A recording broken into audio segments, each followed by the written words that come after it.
Good morning, Raptor Freaks. Lexi out here, and I'm trying to figure out the light, so maybe I can see both outside and me. I don't know. This may be tough to do. Yeah, the microphone's not working either. It's kind of dumb.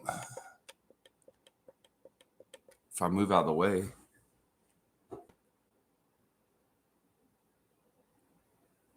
Maybe if I don't use it.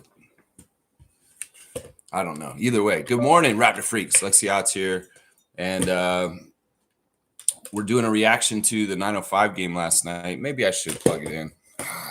I'm really just on the fly with my production today. I want to use the freaking microphone, but it won't hook up for some reason right now. All right, we'll get this on for real quick here. All right. Work in progress. Good morning, Raptor Freaks. How are you doing this morning? We're doing a reaction to the 905 victory over the SkyHawks yesterday, College Park SkyHawks at Mississauga's Paramount Fine Food Center.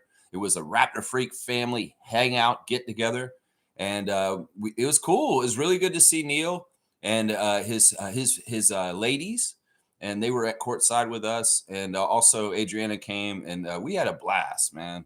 It was so fun. I have some really crazy, funny stories about the game yesterday because we were sitting right out on the court in the bottom corner on the visitor side, like right where like the corner three would be shot. Like I was sitting right behind where all the corner threes were shot on that end of the court. And I was talking mad like the whole game, y'all, because I know a lot about the players and the referees even. And so I was an active participant in this game yesterday as far as making opinions known. But it was fun. We'll do the stars of the game. We'll do the Instagram stories. We'll do the straight goods on Canadian goods, all the fun stuff. We got Trevor J's words of wisdom real quick. We'll do that real quick right now. Trevor's saying you do not need to stay happy all the time to stay positive. Positivity isn't fake smiles. It's trusting better days are coming. Even when you can't feel them yet, this is your sign to keep going. The storm doesn't last forever. I hope so. I mean, it is coming down out there, and it is piling up quick. And, well, yeah. There is accumulation going on in my yard right now. And hopefully this snowstorm will finish up in the next 2 days or so. That would be good. That'd be good. You see my new hat? I picked up a new hat yesterday. That was crazy, though. I went and bought some stuff at 905. I got the shirt, too, the Chinese New Year 905 shirt. It's pretty cool. And I bought this hat, and I originally bought a hat that was youth size, and I didn't even know it. And I went to sit down at the game, and I put on the hat, and I put it on the most widest, setting, and it still didn't fit my head right. And I'm like, what the hell's going on here? And I was like, oh, this is a youth hat, Lex. You bought a kid's hat. Like, no wonder it's cutting off the circulation on the top of your head. So after the game, we had to go get another hat. And this one's an adult size hat, which was good. I also got Adriana a nice red Raptors 905 hoodie. And when I went back to get the right hat, I was like, you know what? Y'all got some pretty good discount jerseys here. I got this jersey for under $100, y'all. Yeah, look at that. And look who it is. That's right. That right there, man. I had to get something for this guy because I love him so much, man. I had to get the City Edition RJ jersey because I like this jersey too. And well, like I said, this was under $100. This jersey, it's brand new too. It's crazy. They got cool jerseys at 905. I'm not gonna lie. Like you go in there into their apparel shop and they've got game worn jerseys. There's a women's Day 905 jersey that's ripped in there. It's like ripped apart, like Fred VanVleet ripped his jersey apart that one time. And I asked the lady in there, why is this jersey ripped? And she's like, oh, that's a game-worn jersey. I'm like, really? And she's like, yeah, you can buy it. Justice Winslow wore it. I'm like, what? And it's like, why is it ripped? And she's like, oh, one of the Delaware Bluecoats ripped it off his chest, like ripped it open. So it's like you could get a game-worn Justice Winslow jersey that's a Women's Day jersey that's like ripped in half, shredded right down the middle. It's for sale at Paramount Fine Food Center. You go down there and get it if you like that kind of weird stuff. But yeah, they have a bunch of game worn jerseys in there from 905 that you could buy, and a whole rack of them over there. Yeah, it's pretty crazy. But yeah, what a great experience. Going to Paramount Fine Food Center is a joy. And you know what, guys? I think I'm hooked. I think I'm hooked on a new level of watching basketball, and that's sitting courtside. Yeah. Sitting courtside was something else, man. I got AJ Lawson's attention at one point. He had that one dunk in the game last night in transition where he went up and threw it down. And when he was running back, I said, "Real bad man," really loud. And he turned and he pointed at me. It was so awesome. I was like, "Yes, Mississauga. Let's go, Brampton. Let's go." AJ has such a joy on him, man. And it's cool to watch the game that close because I can really feel their energies. I can feel their energies. Like I was feeling David Guthrie's energy yesterday. Because David Guthrie was like running the sideline next to us, and he'd come right by us. And Adriana and I had this bag, and we had it like sitting in between us. And one of the security came and told us to move it because David Guthrie could have tripped over it the way he was running up and down the court to referee the game. Yeah, it was funny. At one point, I sang Eagles songs to David Guthrie to serenade him, to give favor to the Raptors 905, because we know from the ref report that David Guthrie's favorite band is the Eagles. So I started singing "Living It Up at the Hotel California" at courtside, just to try and get some good favor with him. I was singing "You Can't Hide Your Lying Eyes." We were already way ahead when I started singing, so it was just kind of like a nice little treat for the ref to get some of his favorite songs sung to him. I was wondering if he liked Joe Walsh, though. I started singing "Rocky Mountain Way" real quick just to see if he's into that, or some solo Don Henley. Yeah. But David Guthrie is cool, man. He's a good energy, man. You know, he's a weird ref because he's been in the league for 20 years, and he was there to train that third ref. That third ref was screwing up. At one point, that third ref was like, didn't know what the hell to do. And referee Ken Jones, along with David Guthrie, had to kind of like baby walk him through stuff. Yeah. And well, you know, it was really crazy, man. I got more stories about sitting at courtside and talking to the players while they're playing. You'll see, there's some more stuff. All right, let me get back in the comments. We'll keep on track here. Let's see. Trevor's bringing up that we lost one of the greatest coaches ever. Lenny Wilkens passed away yesterday. This is really, really super sad, guys. You know, there's been 10 coaches in the Raptors history, and 5 of them are of note. And Lenny Wilkens is one of the 5 that's of note because, you know, he won the Raptors won their first playoff series as him as a coach. And that's a big deal. You know, this is something I want to talk about real quick. People that have opinions about Lenny Wilkens, when they tell me what their opinion is of him, I know whether they're casual about basketball or not. Because there's so many people in Toronto that only think of him as the Raptors coach, and they don't really understand just how important a pioneer, a legend, a civil rights activist, innovator, Hall of Famer, a great player, the coach that has the most games coached in the NBA's history. Like, he coached the most games, not Popovich, not Don Nelson, none of those people. Lenny Wilkens has coached the most games in NBA history. He is the most losingest coach in NBA history also. But you got to coach, you know. I just feel like, you know, casuals up here just do not understand. They think that he's just this weird players coach that coached the Raptors around the turn of the century and was a very easygoing guy who didn't do his job because he just let Charles Oakley do his job. That's bullshit. That's absolute horseshit. And I'm going to stand for Lenny Wilkens against Sportsnet and their fucking bullshit propaganda documentary that they made last year called Raptors Delight that sullied the reputation of Lenny Wilkens in the last year of his life. Shame on you, Rogers Sportsnet, for spreading some bullshit and putting a bad light on a great legend like Lenny Wilkens. We were lucky that he came and coached our team for a few years around the turn of the century. Y'all don't understand him or who he was and how much of an effect he had in the coaching, even if it, you know, he made it look easy. That's what it was. He made it look easy. because he's easygoing. He's soft-spoken. He's a player's coach. He played himself. He understands them intimately because he was that guy like them. In some ways, you don't need to be a demonstrative coach, a person that's like, whoa, like Bobby Knight. You don't need to do that all the time. You can have a knowledge, a smooth delivery, a player's coach delivery that is low key and doesn't seem like it's doing much, but it is, you dumbasses. You don't think Lenny Wilkens guided people on the Toronto Raptors on how to play? You think Antonio Davis knew everything? You think that Lenny Wilkens had something he could teach him? Yeah, he could. You don't think that there's a weird thing that all around the NBA right now, there are tributes coming out to Lenny Wilkens from all around the NBA, including players that played for him here in Toronto. And they're talking about, thank you, coach. Thank you for being such a guiding light. Thank you for being a role model. Thank you for teaching me, coach. Thank you for making me a better player. Jerome Williams, Tracy Murray, other people coming out with tributes to Lenny Wilkens in the last 24 hours. You don't think that this guy was a lazy coach that just ran on autopilot when he was in Toronto? You're fools. You are fools.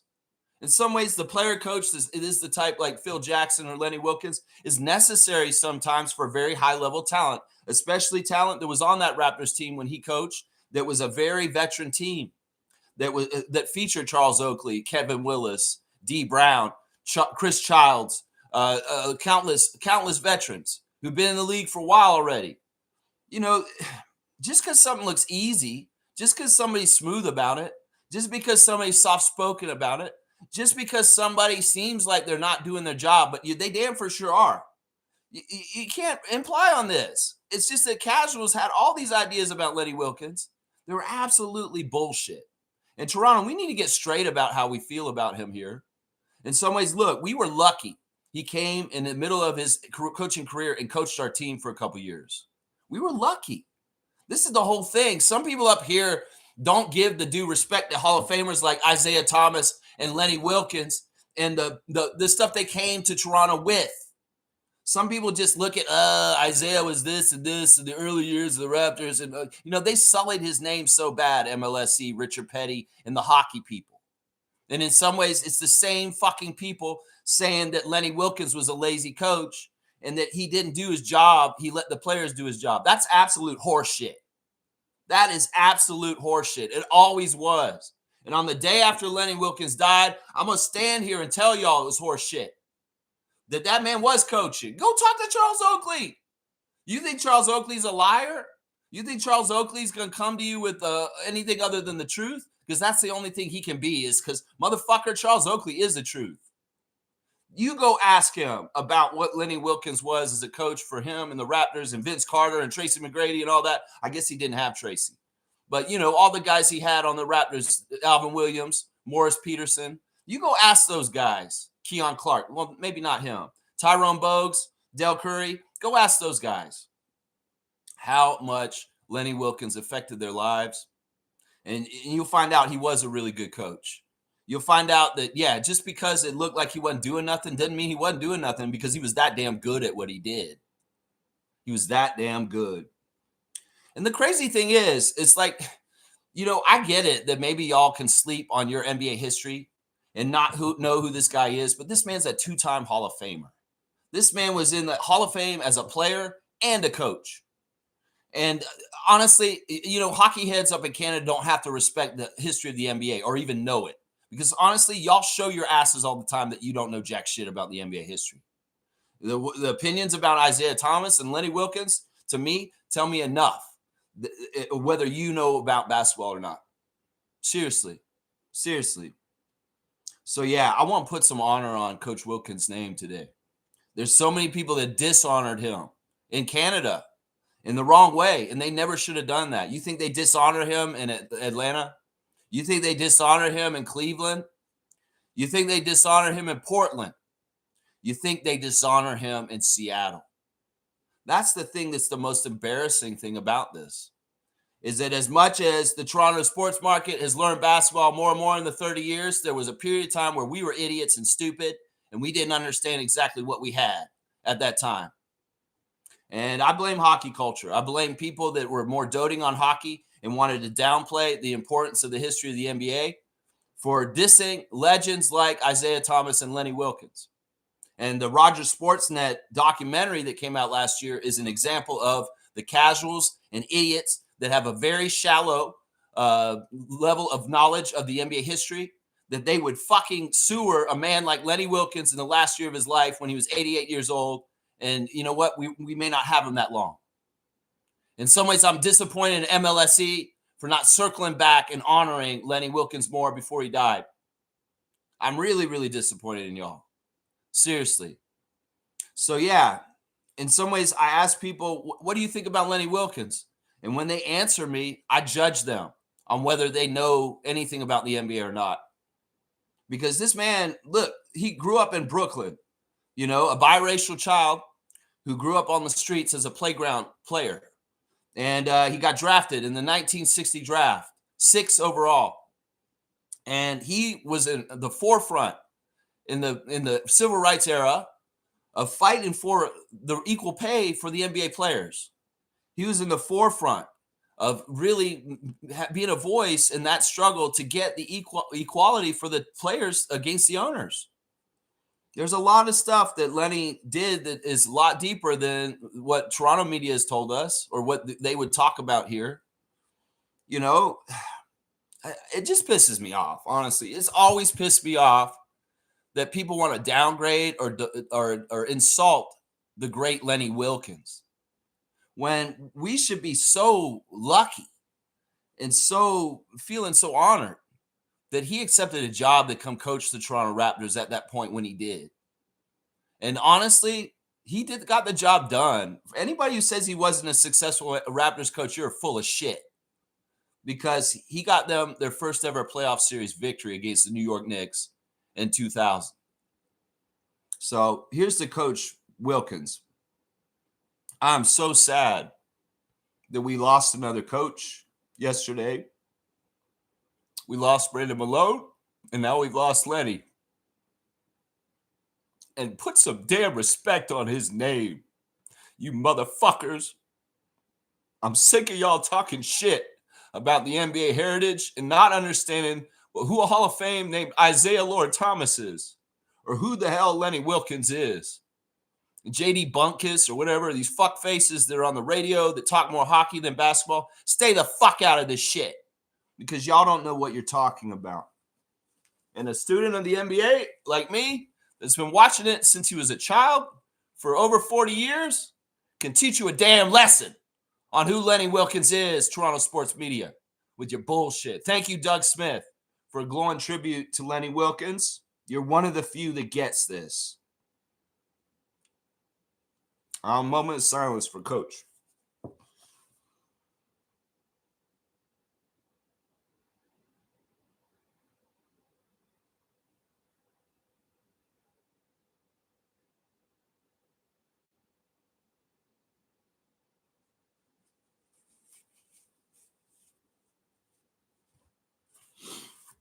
Rest in power, Lenny Wilkens. Rest in power. Man. I worked in the arena when Lenny was the coach. And it always pissed me off, man. I'm telling you. He's a lazy coach. He's a player's coach. He didn't do jack shit. And the amount of people that think that shit is very, very sad. It's very, very sad. And that's why I got to tell the truth. You go ask Vince Carter about Lenny Wilkens. You go ask him. How about that? Go ask Vince about Coach Wilkens. And he'll tell you what he that this is a Hall of Famer. This is somebody who did it himself, and he helped him be a better player when he was his coach. So yeah, it's simple. It's that simple. Casuals, we're judging you if you don't understand who he is. That's right. Trevor's got one more quote on the old one. Dino 5 is going to be badass. Another blowout game. Julian Reese rebound just like his sister, just hustling for the ball with double-double. Yeah, I got to see Juju Reese up close yesterday. I gotta say I'm impressed. That's a big boy. He's a big, big guy, man. And, the rebounding was especially impressive yesterday. You know what I like about him is he's got a really good attitude. He came in and, he's smiling a lot. It's crazy. You can tell he's just vibing as a rookie in the G League. He didn't get drafted in the NBA. He's coming in through the tough way. And he's just so easy going and just very light. His energy is very, very happy and light. And in his interview after the game, because he got a double-double last night, y'all, he kicked some ass. He was very much just happy to be here, just really kind of grateful and thankful and very modest. He's in the middle of his interview with Lindsey Dunn, and AJ Lawson's yelling from the corner in the locker room. He's the best pick screener in the league, in the G League. He's the best pick screener. He's saying, give him props, saying he's the best screener in the G League. And Juju's just kind of like, oh, he's a little bit embarrassed. And then Lindsey circles back and said, how does that feel to have AJ Lawson telling you that you're the best screener in the G League? And Julian was very measured and smart with his answer. He said, I'm a rookie. I haven't done anything yet. I don't think that that's fair to say. So I love that. That's a modesty. He's not arrogant. He's not a cocky guy. And he was also asked about his sister. He said, is Angel giving you pointers on what you're doing right now? Oh, yeah, she's watching my games, and she is giving me advice. Oh, yeah, she is. So, Angel Reese, I hope you become a big Raptors 905 fan since your brother's playing for us. And, yeah, he's a hard worker. He's a hard worker, and he's a big body. And he takes up space. And I'll tell you what, when he hits the floor and you're sitting next to the court, you can really hear him hit the floor because he falls, and he's a big, big man. Yeah, so that was fun, man. Yeah, I like Juju Reese, and his double-double was very, very good last night. He's enjoying it. He's in the vibes. The whole 905 team is happy. The whole 905 team the vibes were immaculate in the arena. I like to think that I bring something with that because, when I'm sitting courtside, I'm bringing 300 level energy. I'm not coming down there and sitting there trying to be seen and trying to look like fancy and just kind of catch on camera. Although I was on camera a bit, y'all. If you check it out, you'll find me. It was more I'm doing defense chants every single time the SkyHawks had the ball. Every single time College Park touched the ball, I'm going defense right next to court. Right next to court. And they can't get mad at me. And because I'm good at it, I do it every single possession. So I'm telling you, y'all, with us on the side where I was sitting on the first half or defense, I'm yelling in their ears, defense, right there. And what is Coach Andrew Jones talking about immediately after the game in his interview? Defense, man. This is our identity. We're doing it. And I'm like, yeah, I want to help y'all. Defense. And they're not used to that. All the hoity-toity people down the road from me are looking at me like, why is that guy making noise? He's sitting courtside. He's supposed to be quiet. They had little placard cards that are in the seats saying this is a courtside seat. You need to be careful and not, disrupt the game. Don't get involved, But I'm like, you know what? I'll test the limits, David Guthrie. Yeah, I'll test the limits. Actually, David Guthrie liked me. He smiled at me a couple times. He's like, yeah, this guy's all right. He's just a real fan. And it's like he's being considerate, but he's boisterous. He's a little loud, but he's being considerate and he's not being obnoxious, but he is picking and choosing his spots to get loud. And yeah, the defensive intensity for the Raptors 905 was off the charts yesterday. Another game where they scored a lot and beat the other team by 30 and held the other team to under 100. And that's an awesome thing. That's an awesome thing. I had to watch how I cheered, though, because on the other side of Adriana, where we're sitting, was one of the parents of, well, it's actually both the parents, the mother and father of one of the College Park SkyHawks. He was wearing SkyHawks gear, and he was very much rooting for his son playing against us. And he was, every single time he would shoot in front of us, he's like yelling little advice himself to try and help his son and the SkyHawks. And he just got so frustrated as the game went on because they were just getting totally beat down. I mean, it's not totally the SkyHawks' fault. Their team is bad. They have no talent whatsoever. They may have Malik Williams, former center that played on the Raptors. But other than that, they don't have really quality at all. And the Raptors 905 definitely do. And that's part of why they run them off the court. But, yeah, that dad had to leave before the fourth quarter because it was too much of a rout. He got up and left in anger. And he really gave a shit about College Park beating us.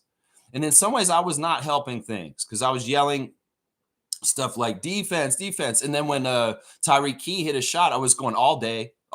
He put the shot up before he'd be putting the shot up. I'd yell it while he's releasing it all day. and Tyreek's hitting all day, and he was the player of the game. Yeah, and then when I'm yelling defense, and even when one of the Skyhawks would shoot right in front of me at the 3-point line, I'd say miss. I thought that guy next to me might want to slug me for a second because he was that competitive and he was giving a shit about the College Park so much. So he left before the fourth quarter, and I really opened up cheering after that. It was hilarious, man. I had moments with a couple of different the Raptors 905. But one in particular with Jarkel Joyner was hilarious, man.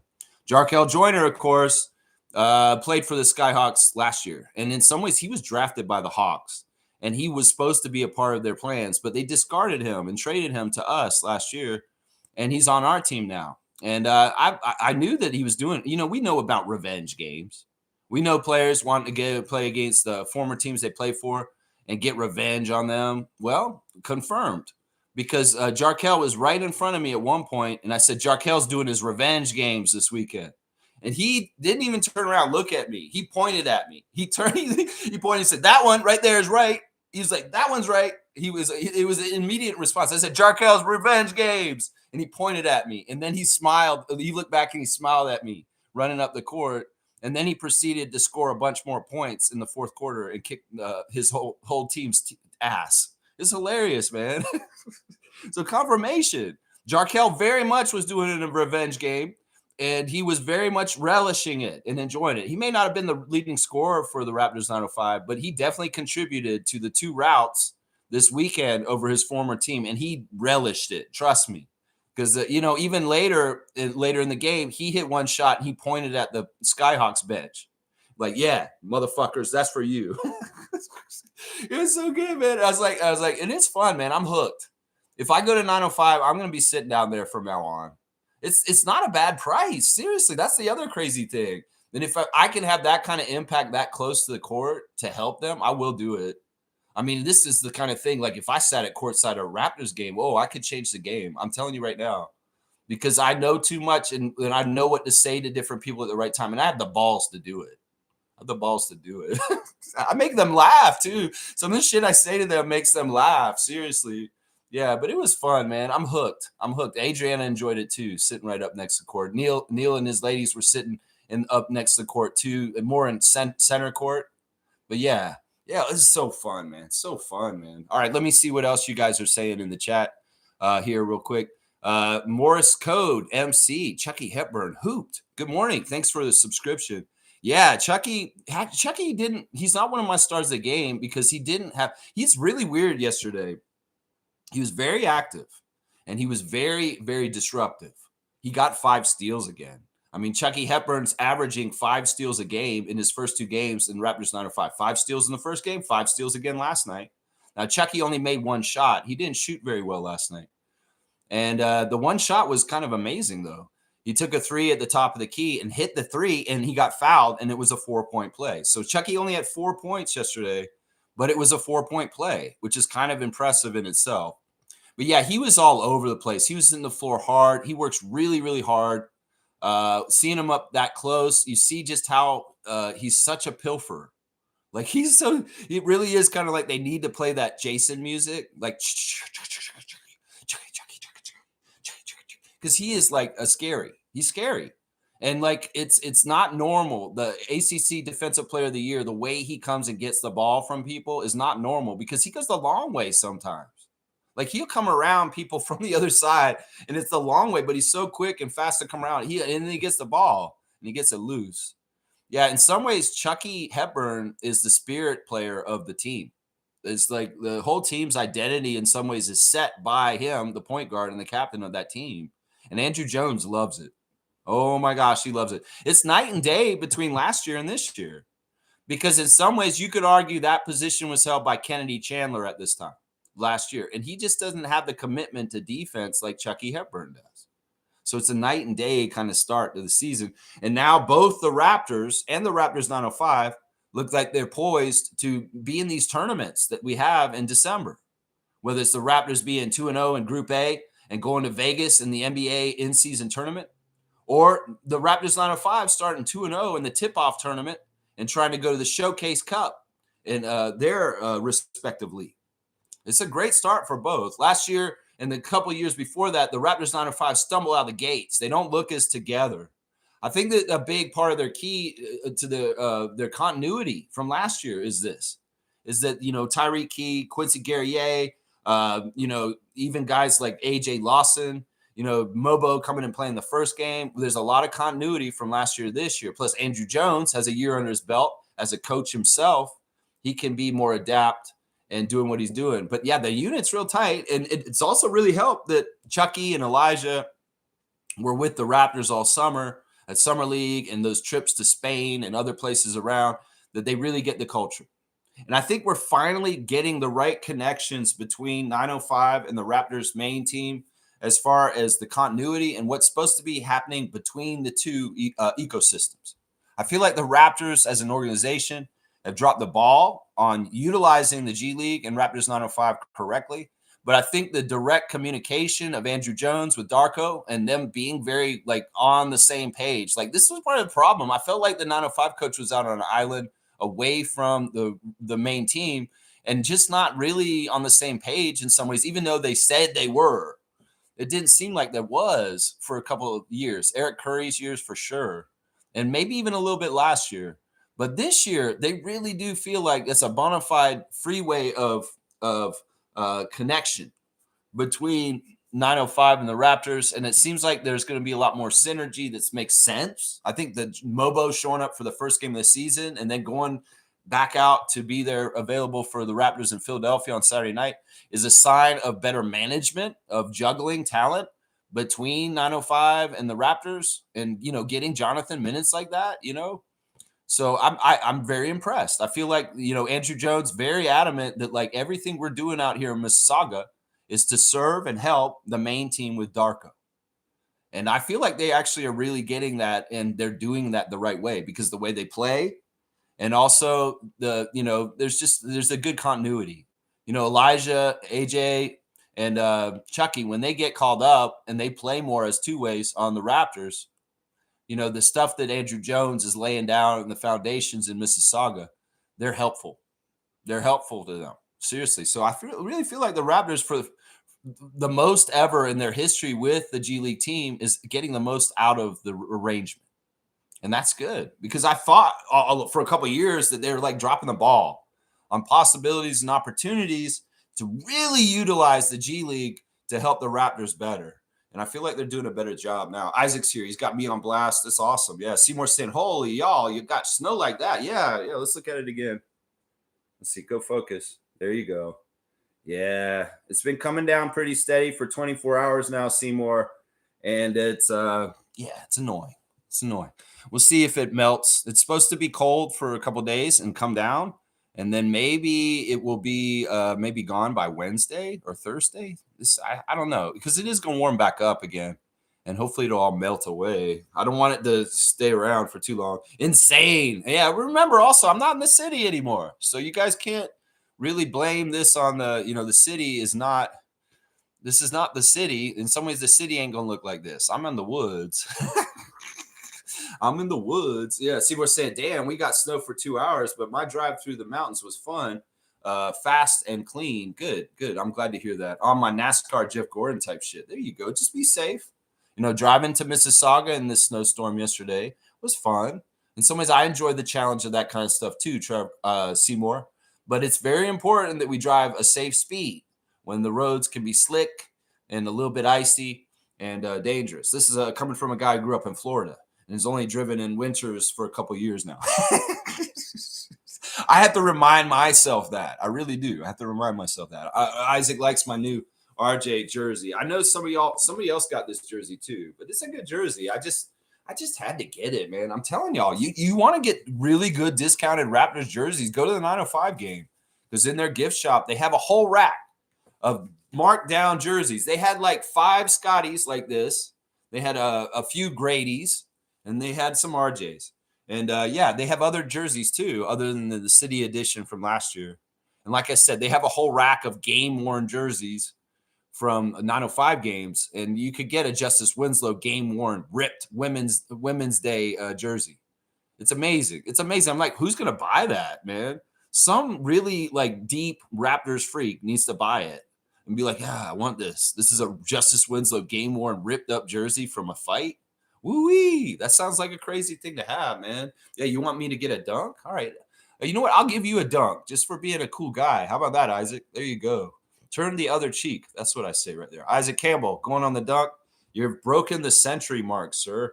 You are 101. 101 for Isaac Campbell. Awesome. Yeah. I don't need the dunk. I don't need the dunk. James is saying Maple Mamba. That's right. I just feel it. Like I hadn't bought a jersey since. I'm serious. This is the crazy thing, guys. I hadn't bought a jersey since I bought Keon Clark's jersey in like 2001. Seriously. You think the Raptors freak has tons of jerseys? I don't. I've had 2 jerseys bought for me in the past 25 years. My ex-wife, when I was married, bought me a Bargnani jersey, an Andrea Bargnani jersey for Christmas once. And then Adriana bought me the Barnes jersey that I wear now during games. But I hadn't bought a jersey for myself until yesterday, since the playoff runs that Lenny Wilkens was coaching us. Seriously. I bought 5 jerseys the year. I bought Alvin Williams, Jerome Williams, Muggsy Bogues, and a Keon Clark. And that's it. I just bought those 4. And yeah, this is like the 6th or 7th jersey I've ever owned. It's not like I have a big, huge collection. So this is a big deal. And I'll be wearing this season, obviously, during games, probably matching up with what they're wearing on the court. If they're wearing the red jersey, I'm wearing the Barnes. If they're wearing a purple or a black jersey, I'm wearing the Barrett. So yeah. All right, let's keep going. Cool Cat's here. Good morning, Raptor Freak Crew. Good morning, Cool Cat. Sorry I went early yesterday. I had to go to the hole early because we had to get to the game.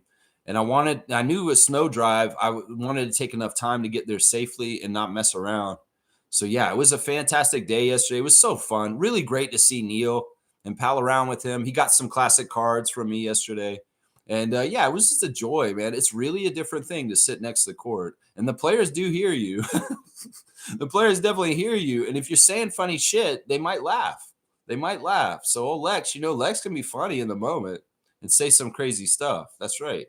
But yeah, it was fun, man. It was fun. Yeah. It was good times. Good times. That's right. Cool Cat saying rest in peace, Lenny Wilkens, quite an NBA legend. Yeah, I don't know why people just don't understand just how deep and how much of a person he was that was important in this league. Of course, Lenny won a championship with the Seattle Supersonics, and that's the only championship he ever won. He's also a gold medal winner in the Olympics as a coach for the Atlanta USA basketball team. He was an assistant coach on that, and he won a gold there. He also won a gold in '92 as the coach for the Olympics too. He was one of the coaches on Dream Team. Also, he was one of the assistant coaches under Chuck Daly. Went to Dream Team. That was the greatest basketball team ever. Honestly, Magic, Michael, Larry, John Stockton, Karl Malone, Patrick Ewing, David Robinson, Scottie Pippen, Chris Mullin, Charles Barkley. Yeah. Lenny Wilkens was one of the coaches of the Dream Team. So it's like the guy's got Olympic medals. He's a 2-time Hall of Famer as a player and a coach, and he has the most games ever coached in the history of the NBA. He's a top 10 coach in NBA history. He's a Lifetime Achievement Award, Chuck Daly Lifetime Achievement Award. He's on the NBA anniversary teams. He was one of the 50 greatest NBA players and one of the 75th greatest and 75th anniversary. I mean, how the hell do people sleep on this? He's one of the greatest players and one of the greatest coaches in the league. And how the hell could Toronto media and people be portraying him as such a loser and as such a this and that? It's so fucked up. Seriously. Disgraceful. In some ways, I get sad when I see Canadian people not understand this shit. And they poo-poo this. They don't understand it. I don't know anything about hockey. I'd probably do the same thing going the other way. I'd probably disregard and diss a great hockey coach that was a part of Toronto history. I get it. I guess maybe you're just ignorant. You just don't understand the NBA's heritage and history. And that's the problem here. That's the problem with people disrespecting Lenny Wilkens, a great, great, great person from the history of the NBA.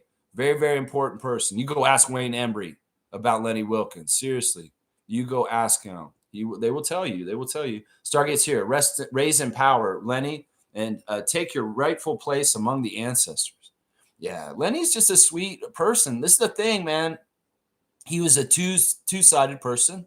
There was a sweet person, and of course, as he got older, he's more mellow and more happy and sweet. But there was a competitor in here that was also very much cutthroat and like wanting to beat your ass. And as a player, you see it more. And he had a lot of really good skill. He was one of the top players in the league when he was playing. It's not like he was a journeyman or that was a role player. No, he was always one of the top 3 guys on his team wherever he played. And he was a person you had to worry about as a point guard and a scorer. So, people need to respect him for his playing career, even if he never coached. Seriously, you could respect him just for how much he accomplished as a player. Forget about his whole coaching career. Seriously, we're going to talk about this. We're going to get this right about Lenny Wilkens today, because I ain't letting this man pass on without getting his just respect. That's right. Seymour's saying this. They got flashing slowdown lights in the mountains. I thought I was speeding, doing 90 and 80, but it flashes to let you know there's a wildlife near the road. Fun fact for y'all. That's interesting. That's good. That's good. I like that. It's true. The roads aren't supposed to be there. The animals should just be able to walk wherever they want. And we kill them all the time with the roadkill. It makes me so fucking mad to see like a raccoon carcass on the side of the road like I did yesterday driving to the game. Like, that's sad, man. In some ways, these roads are the unnatural thing that shouldn't be here. It's not the animals. The animals were just in the forest before roads even existed. And in some ways, people may make fun of turtle tunnels and bridges, wildlife bridges and shit. But, this shit is actually really good. And I like that places like Stouffville and other little towns in the Greenbelt in Toronto, they do like warnings for things like salamanders and turtles. They'll close like Stouffville Road and say, this is the period of the year where the salamanders come up and they want to cross the road. So sorry, the road is closed for this period of time, because we know they're coming and there's going to be a lot of them. And we are like green people that care about the environment and the animals. And we don't want to just kill all the species on Earth. So I like that kind of motion. I like that kind of lighting for them to warn that maybe there's a moose in the road, Seymour, and you better slow down. Because, I think that this is something that I wish people were more cognizant, aware of in roadkill. Roadkill's a big issue, but nobody talks about it. Everybody poo-poos it. But the fact that we kill wildlife all the time with our cars, driving over them, if you see something in the road, don't try and drive over it like it's a video game. Avoid it. Seriously. You don't need to try and drive over that turtle or whatever you see in the road. Seriously. The people that are going to heaven, if there is a heaven and hell, are the people who pull over and take that turtle to the side of the road and save it. Not the ones who drive over it like it's a speed bump and you're Mario from Super Mario Brothers. No. So it's a good mentality to look out for roadkill and try not to have it happen. You don't need to make it happen. Don't make it happen. Avoid the squirrel. That's what I'm saying. That's what I'm saying right there. Yeah, James is here. Hope Pirtle is back by the Cavs game. Yeah, that's getting way ahead, James. We got another day off today. And tomorrow, the Raptors will play the Brooklyn Nets. We got signs that they are in New York. So let's go look at the Instagram stories. First of all, Jared Roden is in Paris. And he's taking pictures of monuments in Paris and living that European life. And yeah, he's out on the street, walking around a couple hours ago. And he's noticing that on the sidewalk, there's a lot of motorcycles parked up on the sidewalk. And he's saying that's straight vibes. He's like, this is cool that they let the people park their motorcycles up on the sidewalk in Paris. So yeah, Jared Roden, you keep going, man, with your NBA, with your professional career. And man, I want you to be the leading scorer of your league in France this year. Seriously, man, make a mark for yourself in the European market, like Lorenzo Brown and Jordan Lloyd, and be something like that. Because those dudes, hey, they didn't totally make the NBA either. But you know what? They became legends on that continent that you're on right now. So if you could do that, Jared Roden, I fully believe in you that you will be a legend in Europe, just like Mike the Bulldozer Batiste is a legend in Greece. I'm telling you, Roden, you got this path for you. I'm telling you right now. Let's see what else we got. Yeah, the Raptors are officially honoring Lenny Wilkens on their Instagram. There was a crazy soccer game yesterday in Toronto, down at the BMO field. They're very much snowing like crazy, and they had some sort of like Canada League final. And my old Mexican roommate that I used to live with in Kensington was posting pictures of it because he went down there. And I guess there's a Mexican player on one of the teams that they're big fans of. But it looked like a crazy Lambeau Field Green Bay Packers game where the middle of the winter, there's so much snow on the ground and they're playing soccer at BMO. And there's a crazy crowd out there taking it in because it's the finals. It's a big deal too. So that's pretty cool. Toronto sports were interesting yesterday with the snow at BMO Field and them playing. It's crazy, man. Good stuff, man. Looks like it was a wild place there, even though. Now, Chris Boucher has posted a Denzel Washington quote, but it's AI generated. And I hope he knows this. Chris, you know that quote that you posted on your Instagram stories is not real. That is an AI generated voice of Denzel Washington that is not real. You can hear it if you listen to it very closely. That is a manufactured clip that is absolutely not real. And this is what we need to watch out for in this new age of AI and using people's voices and likenesses to make fake shit. Chris got duped. He's posting a motivational quote by Denzel Washington that's absolutely not a real one. And in some ways, it's like, dude, don't do this, man. Don't perpetuate fake shit that's not real. That's not a real Denzel quote. And in some ways, it's kind of, you're misrepresenting the great Denzel Washington, Chris Boucher, just so you know. Just so you know. Norman Powell is with his lady in a picture, and it's kind of cool to see him and Bella. And Bella's got, it's a post by her. They're posing in front of the Miami Heat logo. And it says, this is how I look at him after 2 wins in 20-plus point games. Heat Nation. Yeah, she's pregnant too. They announced that recently. And he's very much out in public and open about his relationship with Bella at this point. He's been seeing her since he was on the Raptors, y'all. This has been his lady for years now. But she's never, ever been really publicly revealed that much until the last few months. So, yeah, Norman's putting his love life out there now. A lot more than he used to. Yeah, there's Elijah Martin with the highlight from the game yesterday. These guys were fun, man. Elijah was fun. His energy's fun. I was talking a little bit to him, but he was more concentrated and focused on the game, which is right, and the way it should have been. That's right. We'll do my stars of the game soon. Jonathan Mobo's putting in Manuel quickly on blast. Manuel's put a post up about his week with some of his fashion choices and some of the game pictures. A picture of him waiting to get announced on the starting lineup with Scotty looking at him. So the different Raptors were posting that stuff.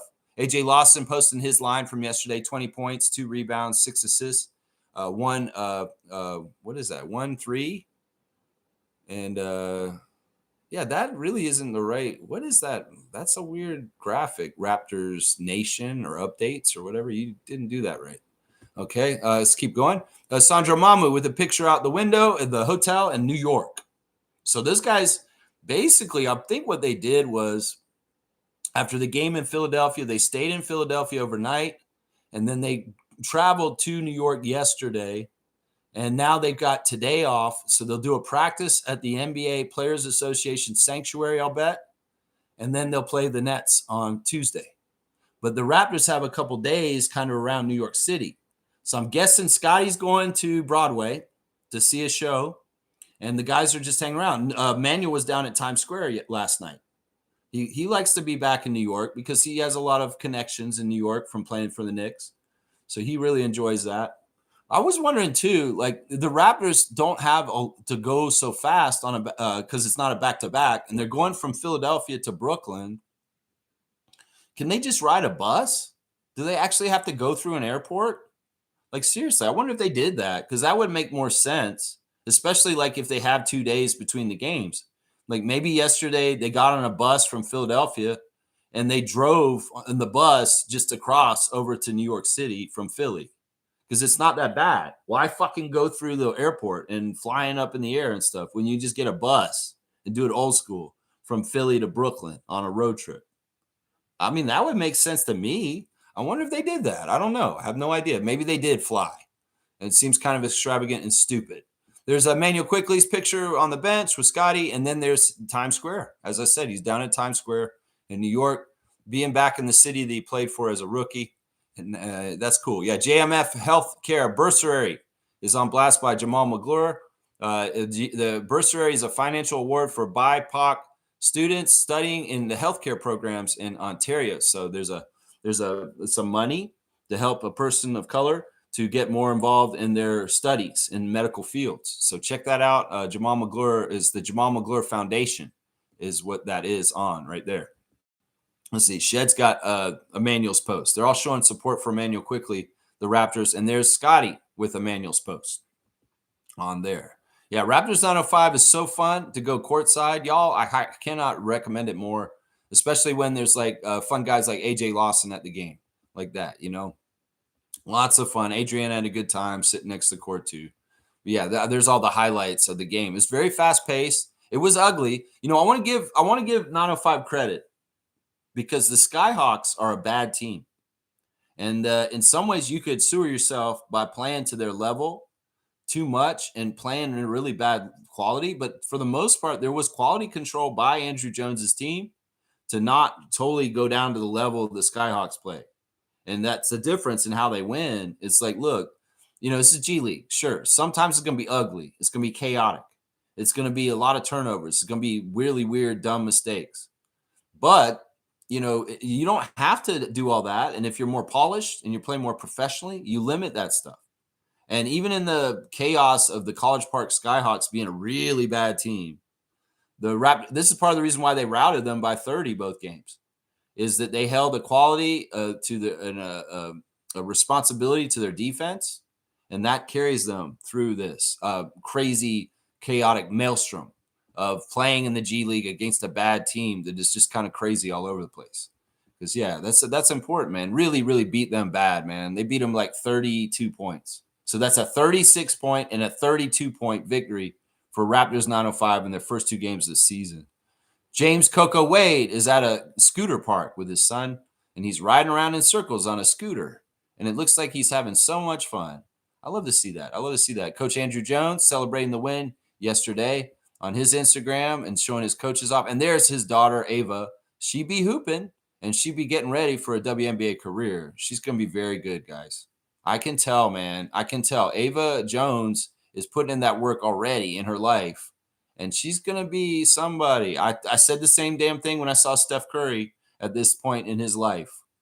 So let's just say that. Tyreek Key getting the chain, 905 yesterday in the locker room was really fun to see. Like I said, the vibes are really good out in 905. I could see them and feel them sitting at courtside, and you can see how happy and joyous. There's a lot of smiling on the team. The coach is smiling, which is good, because last year, Coach Andrew wasn't smiling all the time. Let's just put it that way. He wasn't smiling as much as he has so far this year because, you know, different ups and downs of the season.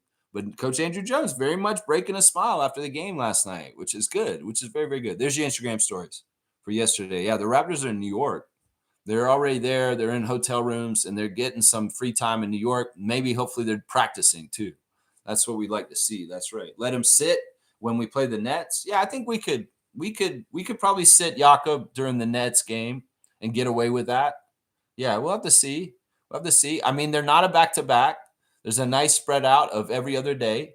And, you know, I was looking at our schedule coming up, and the next 10 games are crazy, kind of not, I won't say easy, but they're not the hardest schedule. And, you know, if I'm looking at the rest of November, we could win like 7 or 8 out of the games that are left this month. And we could really rocket up our record over 500 in the next 3 weeks. Seriously, because we're playing Charlotte. We're playing Brooklyn. We're playing Washington. We're playing Indiana. We're playing like I said, I looked at them and I like counted them and I'm like, yo, we need to win 7 out of the next 10. We need to win 7 out of the next 10. We got 5 out of the first 10. Let's get 7 out of the next 10 and be 2 games over. We'll rise way up over 500 because we can do this. This is a very pivotal month for the Toronto Raptors to get up the Eastern Conference standings. And the record should be very good by the end of this month if we do things right. It should be very, very good. In fact, we should be sitting in the top 3 Eastern Conference spots. One of those spots should be for the Raptors by the end of November. I'm telling you right now. I can look at our schedule. We got Brooklyn tomorrow. We could kick the shit out of the Brooklyn Nets. We can't play with our food. We can't play down to them. We can't think we just got it. We need to do the work. We need to take care of them. But these are games that are very much winnable and should be won. should be won. Oh, yeah. Brooklyn, Indiana, Washington, Charlotte. These are teams that need to lose to the Toronto Raptors this month. In some ways, this month is kind of like the end of the season for us last year. We got one of the months at the end of the season now in November, right now, against lower end Eastern Conference teams. So we need to get these. We need to take care of these. We cannot let any of these drop. No, we can't. We cannot. That's right. That's right. That's right. Let's see. Yeah, Pirtle can be sit tomorrow. I'm with you, James. G saying these stories are great. Yeah, man. No problem, man. I was like, I was yelling at Roddy. Roddy's a fun player. He's funny, but these guys were fun. And there was one point where the ball landed in my lap, y'all. It was right at the end of the game. And if you go and watch the replay of the whole game stream, you can see me at the end of the game. Basically, what happened was it was in the last 30 seconds of the game, and there was a shot that was missed, and Tyson Degenhart was trying to get the ball, and he hit it, and he lost control of it, and it went straight to me and landed right in my lap at courtside. So I was holding the game ball. What does Lex do when he's holding the 905 ball? And it's like in the middle of the game, they're not done yet. I stood up. I didn't like sit there and just throw it to the ref because I thought that's kind of disrespectful, honestly. So I stood up with the ball and I gave it to referee Ken Jones, and he said, "Thank you." I think he liked that I didn't just fling it at him. I think I literally walked over to him and put the ball in his hands. He said, "Thank you." And they continued to play, and they finished the game. But it was cool because Lex got to touch the game ball in the middle of the game while the game still had a clock on there. And it was kind of weird and serendipitous. I'm like, why the hell is the ball went straight to me? I mean, I guess I'm sitting courtside, Lex. Hello, the ball may bounce to you. Hello. I mean, there were a couple times where Adriana had to flinch a little bit because a big, huge 6'9" basketball player was coming flying out bounds, kind of trying to get the ball. Yeah, those kind of things you have to worry about. Just like at a baseball game, you got to worry about foul balls. You got to worry about if you're going to sit at courtside, a big, huge basketball player maybe landing in your lap. So yeah, it was fun. It was fun, and you can see it if you. I think it's like 2:06 on the timestamp, 2:06:43 or something like that. You'll see Lex standing up at courtside, handing the ball to referee Ken Jones, and all through the highlight reel, you can see Adriana and I sitting in the corner at courtside. It's fun, man. It's fun. It's a memorable game forever, man. A memorable game forever. Seymour saying this. I put 120 on the Raps, not knowing Jakob would be out, but it looked like the refs had their own 120 on Philly. Not going to lie. That game was a scheduled loss. You should have consulted the show before that. I mean, I gave us the opportunity to win because in some ways I wasn't sure how Philly was functioning, whether they were dysfunctional or hurt. But they were functioning and they weren't hurt and they were a good team and they beat us. I mean, that was a trap game. The NBA scheduled that loss for us. The way that's set up with the back-to-back and the in-season tournament game the night before, that was a trap game. They wanted us to lose the first game to Philly, and they made sure that happened by scheduling the loss.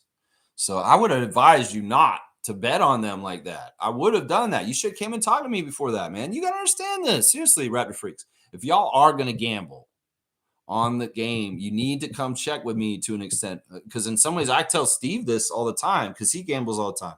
And, Steve, don't bet on the Raptors this time, but bet on them this time. And I'm usually right. So he kind of does ask me whether you should bet on the Raptors or not for games these days. So I'm just saying, don't do this. In some ways, you got to come check with me if you want.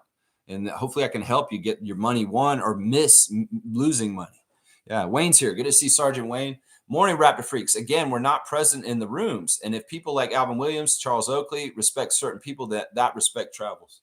Yeah, I think it's just, once again, I think it's like NHL and Hockey Canada poo-pooing NBA heritage.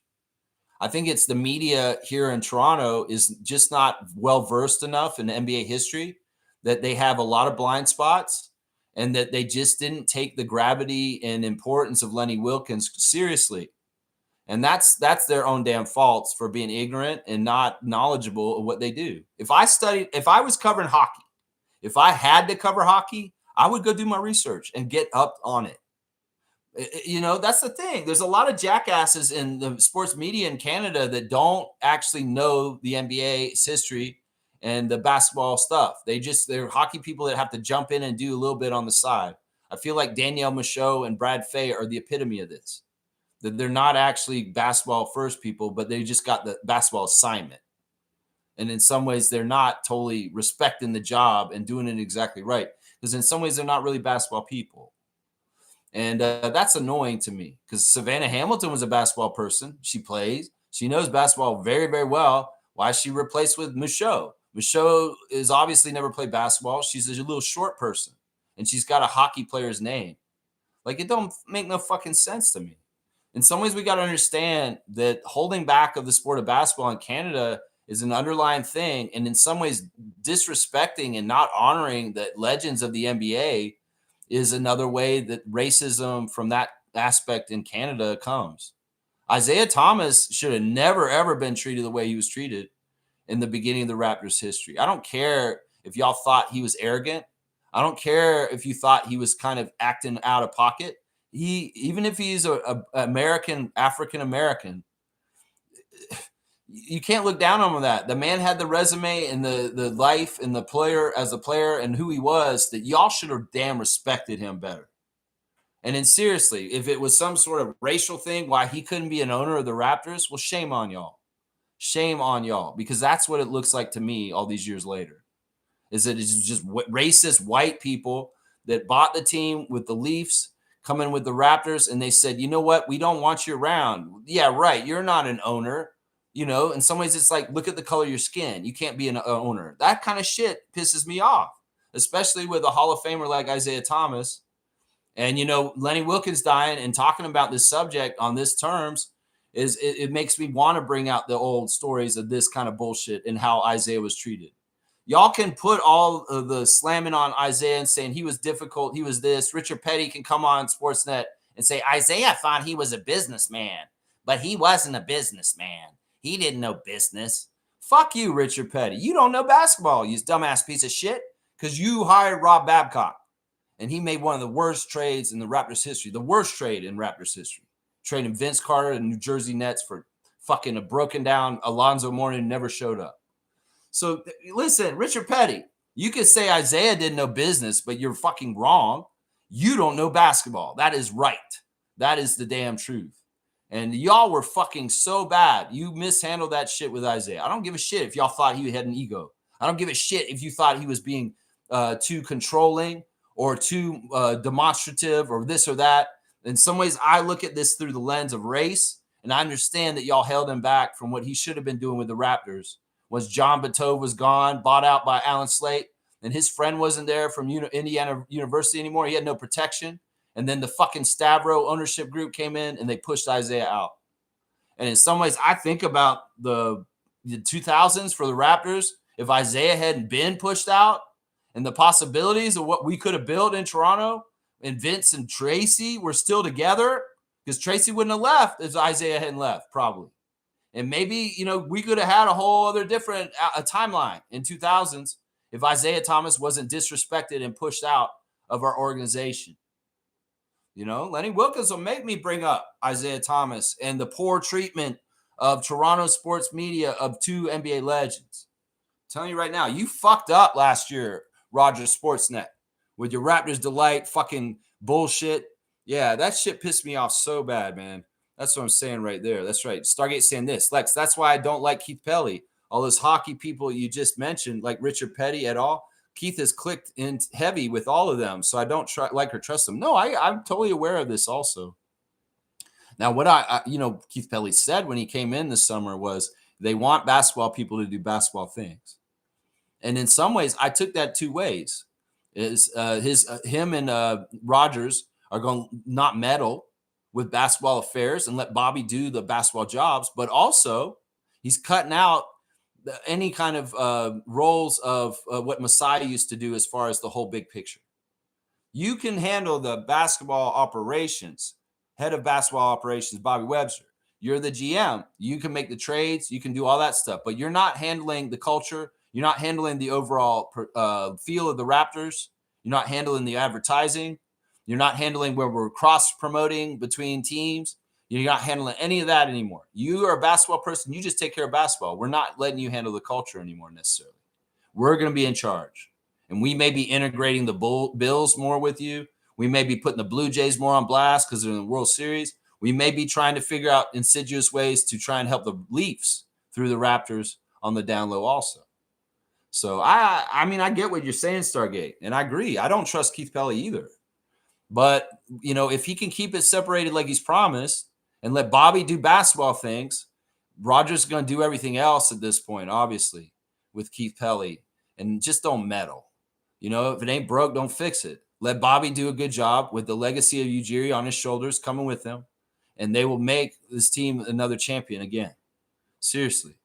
So if that's what they want is success, just get out of fucking Bobby's way and let him do his job, is what I'm saying. Yeah. Yeah. Roger Raymond's here. Good morning to you, Roger Raymond. Thank you for supporting the channel as a subscriber and a member. Good day, Raptor Freaks. Lex, thank you for honoring the great Coach Wilkins. We lost another real one. Yeah, just because he was soft-spoken, just because he wasn't limelight seeking, just because he wasn't so prevalent in the public eye in the last decade or so, doesn't mean people need to forget what he actually was and who he is. And like I said, man, I'm so disappointed in Sportsnet for the Raptors Delight last year. When I saw that episode with Lenny involved and how they portrayed him, I was like, this is disgraceful. This is disgraceful. Like, I hope that Raptors Delight series never sees the light of day ever again. Because I'm going to say right now, it's not evergreen like Raptors Open Gym. It's not an evergreen show. It was an opinion piece. It was a slam piece. It was a bullshit, snarky little fucking, I'm an idiot who's on sports media here, and I'm going to talk snarky shit about my own team and put it down on a show called Raptors Delight. That show was an embarrassment. And the way y'all treated Isaiah Thomas and Lenny Wilkins on that show is such an embarrassment. You guys made yourselves look bad, talking down two great legends the way you did and trying to write your own version of history. In fact, you know what? The way y'all put that show together and the narratives you wanted to write about Isaiah and Lenny made me realize just how full of shit you were, and made me realize more and more how much Isaiah Thomas got the raw end of the deal, and that y'all were fucking the wrong motherfuckers, and y'all just trying to come around with made-up bullshit and propaganda on Raptors Delight about Isaiah Thomas and his role in the Raptors and Lenny Wilkins and his role in the Raptors. Those two legends never deserved that treatment, Roger Sportsnet and the producers who made that piece of shit called Raptors Delight. The dark side of the Raptors is what I called it. The fucking bullshit, tongue-in-cheek. Let's make fun of the Raptors while we honor the Raptors at the same time, you pieces of shit. Fuck right off. Two-finger salute. And that's for Lenny. And the way y'all portrayed him last year was absolutely wrong. It was absolutely wrong. They should have never portrayed him like that. Seriously. Let's see. Stargate saying, I'm praying the Tempo are super successful, and at some point, Kilmer Group can eventually buy out the Raptors and get them out from underneath MLSE brand and away from anything hockey related. That's never going to happen. Unfortunately, we're fucked. Because honestly, first of all, Kilmer Group's great, but Larry Tenenbaum is not a spring chicken. And I don't know, for this to develop this way to happen, it won't happen in the timeline that it can happen in Larry's timeline. Just think about it. Seriously. The other thing is, this is too much of a cash cow. They have all of it established. You think they'd ever try and let this happen? MLSE and Rogers? No. So we can't expect this or wish for this because it's never going to happen. I'm going to tell you right now. And another reason why it will never happen, Stargate, is because of the building.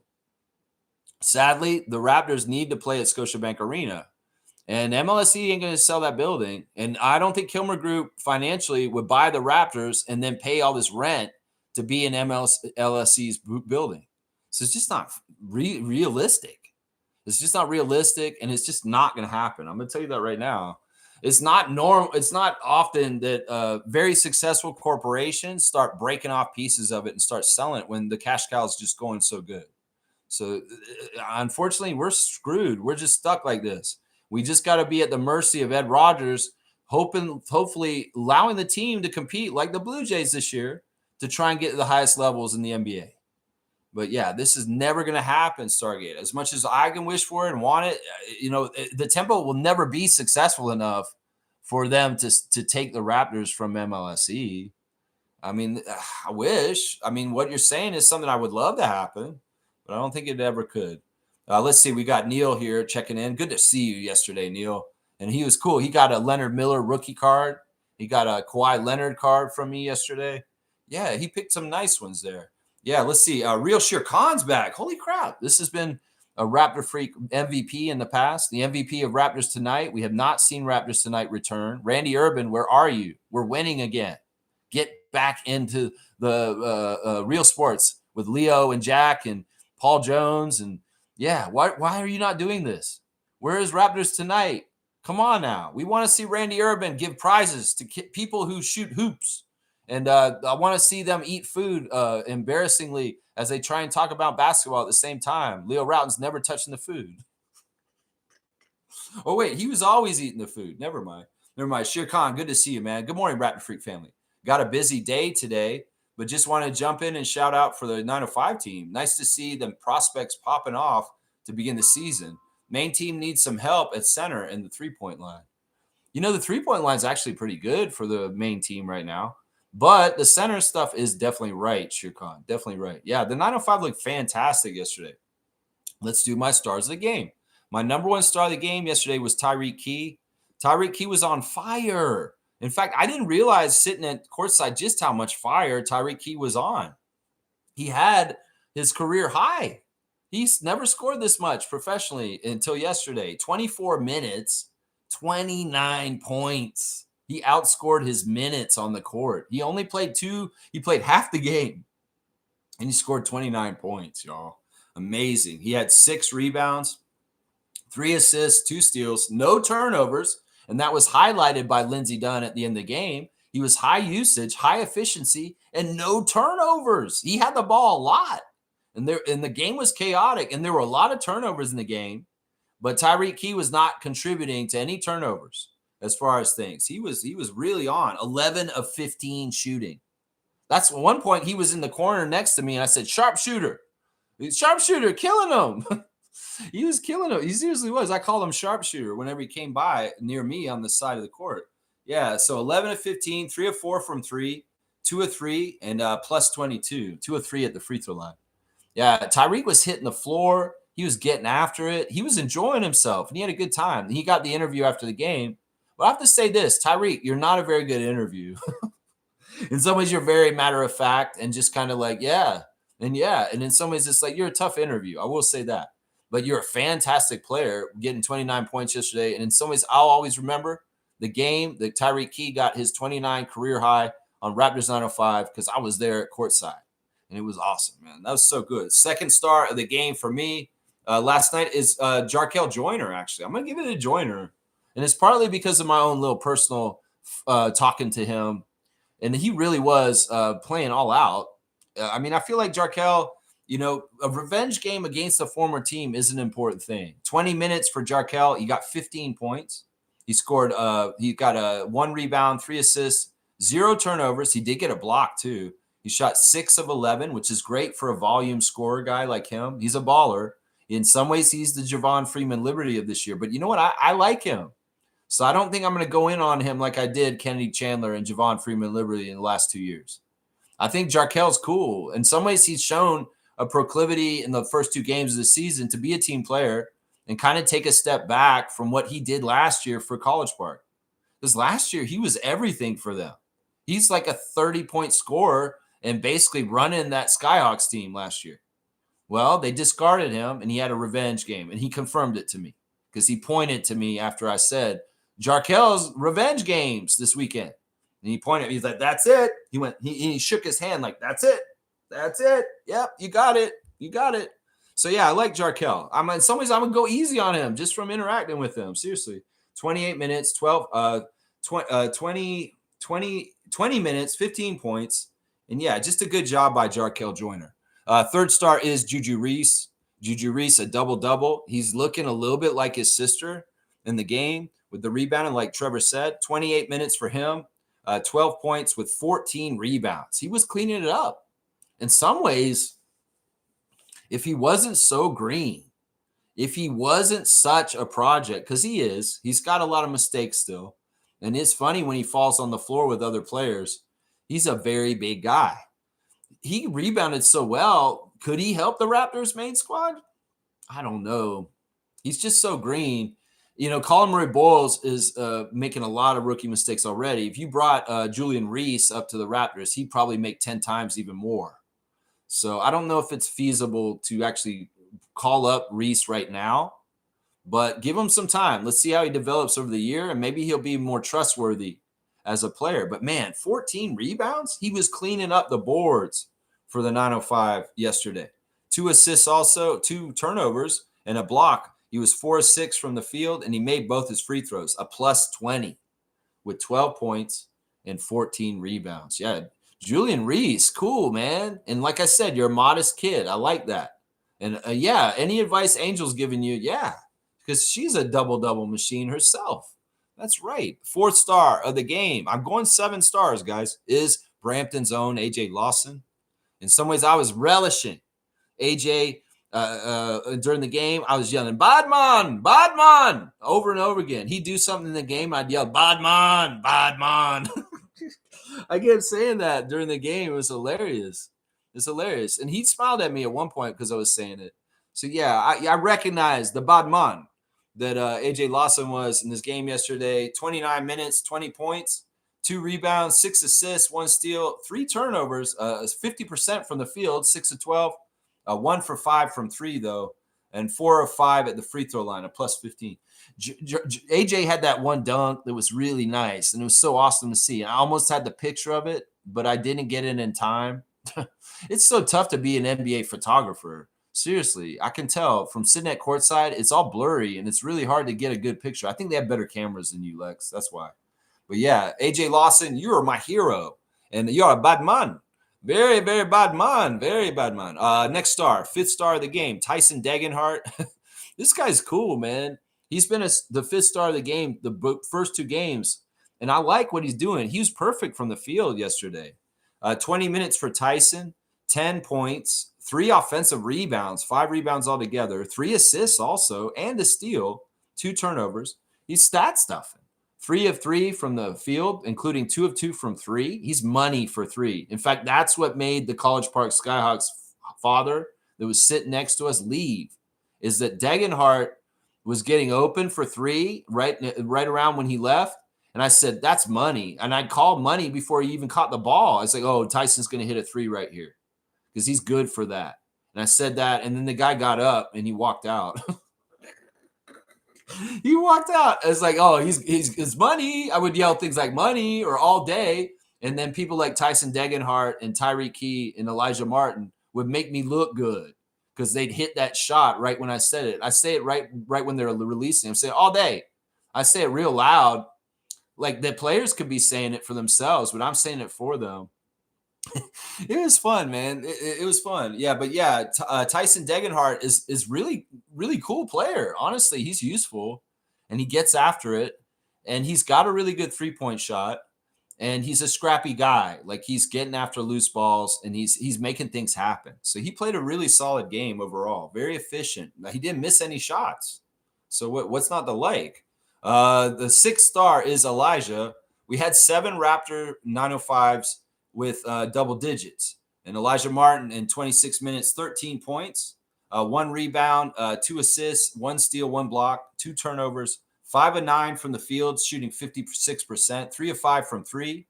Yeah, Elijah's really good with 3-point shots. Like he's a very confident 3-point shooter. And I can't wait to see him do it for the main squad at some point this year as the 2-way. Yeah, he's a good shooter, man. And he's a very scrappy guy. He's out there, and he's a good leader too. Like, I saw real humility to Elijah Martin yesterday. And one of the coolest things I saw him do yesterday was before the game started, they came out after the starting lineups were announced, and he walked out the center court, and he jumped like his vertical leap just to warm up. And I tell you, he jumped as high as he's as tall. Like, that man's got crazy leaping ability. Like, when he did his little jump before the game, I was like, holy shit, that man can jump. He jumped like, the other thing I noticed before the game was AJ Lawson went around to all 3 of the refs and talked to them for like a couple minutes each. And he was very like palling around with them and getting to know them. And just like, oh, that's very smart. Very, very smart. So a couple of the players were actually schmoozing with David Guthrie and the referees before the game and kind of checking in with them. And there were laughs and smiles and stuff like that. I mean, I don't know if they needed the ref's favor because, I mean, they just ran the College Park SkyHawks off the court. But, that doesn't hurt, right? That AJ's like, hey, David, how you doing? Good to see you, man. How have you been? How have you been? He goes, oh, hi, AJ Lawson, formerly of the Dallas Mavericks, who were in the finals a couple years ago. Yeah, good to see you, man. Good to see you. Yeah, that kind of goes somewhere. I think it's helpful. The last star of the game for me is the other guy who scored double digits, David Roddy, starting in the game with Jonathan Mobo not around. 28 minutes for Roddy, 14 points, 7 rebounds, 4 assists, a block, and a turnover. 5 of 11 from the field, 2 of 5 from 3. And he hit his free throw, a plus 21. Roddy was solid. Roddy was physical. Roddy was doing all-around things, and Roddy was active. So kudos to you, Roddy. So, yeah, there's my 7 stars of the game, the 7 guys who got double digits. Honorable mentions, though. We could do a little bit of honorable mentions for Patrick McCaw. Why not? Pat McCaw was fun to see out there. I was yelling at him, 3-time champ. I was giving Patrick some love, but he was ignoring me, and he was too busy, and he was very in the game. Like, he was very locked in. And, his role on this 905 team isn't really to score or do a whole lot. It's to defend. It's to just be a good veteran defender and kind of a shit disturber. And I think he's actually helped our defense a lot. 14 minutes for McCaw. He didn't make a point. He had 1 rebound, 1 assist, 1 steal. 0 for 4 from the field, a plus 20. Yeah, in some ways he was just a presence. He's not really like out there trying to score, which is probably good because he doesn't need to be scoring. He just needs to be a presence. Jaden Bediako got in, the walk-on from Canada, from Toronto, who walked on, tried out for the 905. He got to play for the last 5 minutes, 3 minutes of the game. He got a rebound, and that's pretty much it. But he's a big guy. But once again, Julian Reese is very green. This guy's even more green. Very, very, very green. Very, very green. Let's see. AJ Hoggart also got in the game. The draft pick for the Raptors 905 in the draft just a month ago. He got 3 minutes, and he got an assist and a rebound. Not really in there for very long to do a whole lot there. Chucky Hepburn, as we talked about earlier, had a game where he only hit a 3, and it was a 4-point play. So he got 4 points. He had 1 rebound. He had 7 assists with 3 turnovers and then 5 steals also. Chucky was 1 for 6 from the field. He had a tough shooting night, but he was still a plus 14, and he still contributed to winning, and he was getting after it. Trust me. He was getting on the floor to get after loose balls. Olivier Sarr in the starting lineup, 17 minutes, 7 points, 5 rebounds, 1 assist, 3 steals, 3 turnovers. He was active, and he's mixing it up, but we can tell Olivier Sarr is not the answer to any issues with the Toronto Raptors. He's not an answer to anything on that level. So that's the box score for the Raptors 905. Of note on the other side, Javon Johnson, 25 points on 9 of 21 shooting, the leading scorer for the other side. They don't have a lot of talent on that team. It's just not a very talented team. And the refs were not giving respect to their coach either. Part of the reason why that guy left that was sitting next to us, the dad of one of the SkyHawks, was he was pissed at the refs. In fact, he was yelling at David Guthrie at one point about a call that he didn't think was a foul, because there was a couple of times where it seemed like the refs were giving us home cooking.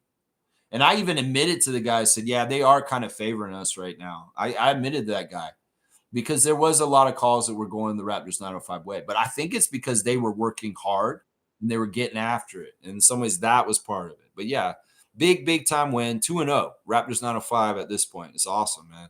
It's awesome. Yeah. Let's see. Stargate saying, what does not gonna lie mean? I keep seeing people starting and ending sentences with that. That's what it means. Not gonna lie. NGL. Not gonna lie. I don't want to lie. This is me trying to tell the truth. It's that kind of thing. That's what it is. Yeah, I know. We're old heads. In some ways, we got to keep up on the vernacular. 6'9"? 6'9"? 6'9"? What is that? What is this? 6'7"? 6'9"? What is this? What are you talking about? 6'7"? 6'7"? What is that? Not gonna lie. Yeah, not gonna lie. James is saying this. Lex, who is more likely player to get minutes for us next year, Chucky or Elijah?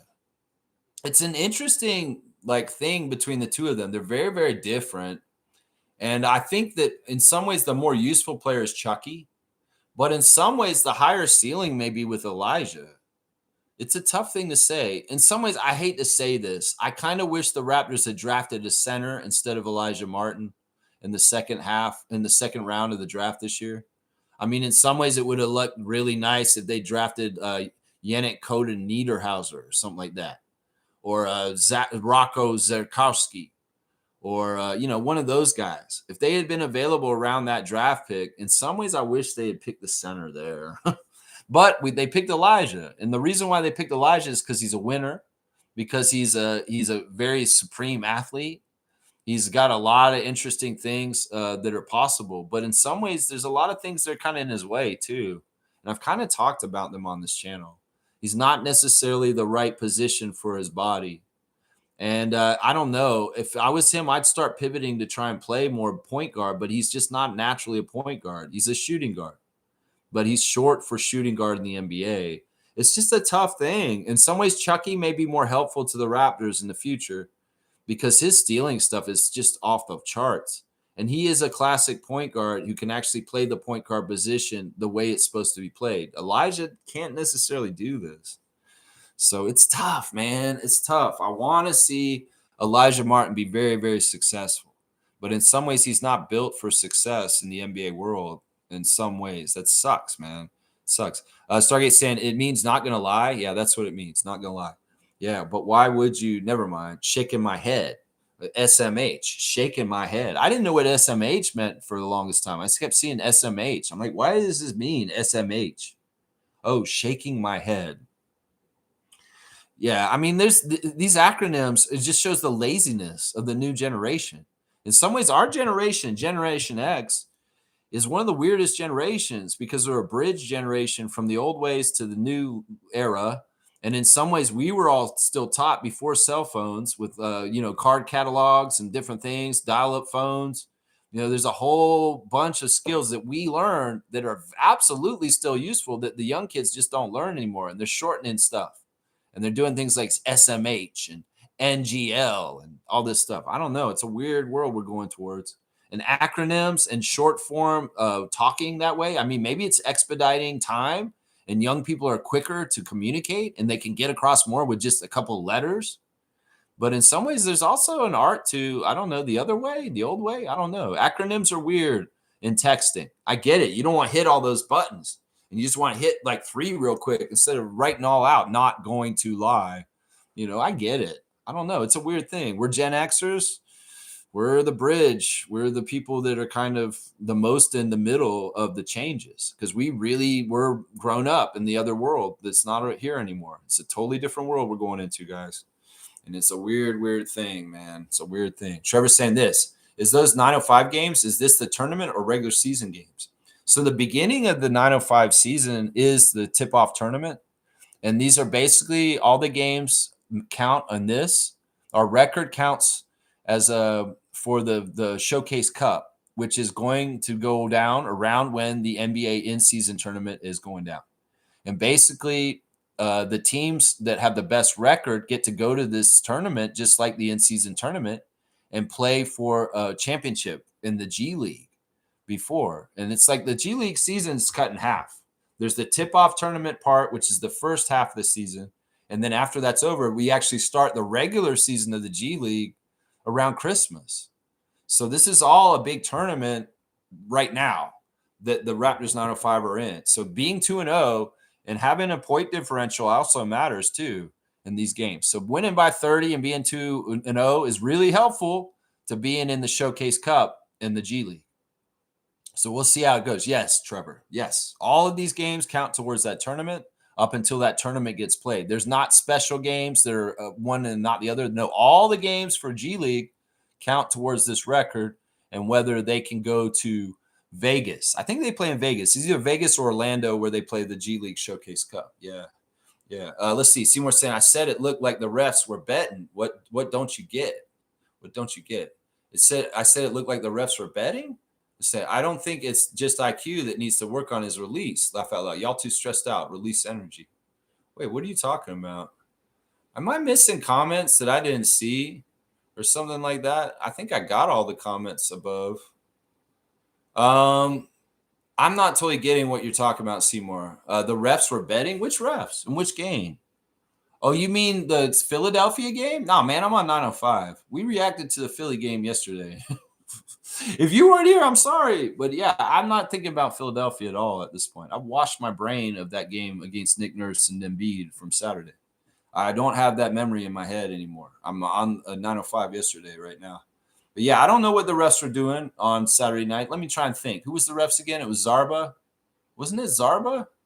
I don't even remember who the refs are. See, I wipe everything. My memory is good for like 48 hours, but it's already been. It's too long. In some ways, I went on that trip yesterday. I can't remember the Philly game at this point. It's crazy. Let's see. Let's keep going. Let's see. Oh, you're talking about the release stuff, the release energy. Yeah, well, that was a weird conversation. I'm not totally comfortable with. Kareem Thomas is here. The 905 look like a powerhouse. They really do. And up close, they do too. And they're deep. They're deep. Honestly, I could say that they could take a couple of the bench players for 905, like Jarkel Joyner, and send them over to the SkyHawks, and they'd be a much better team.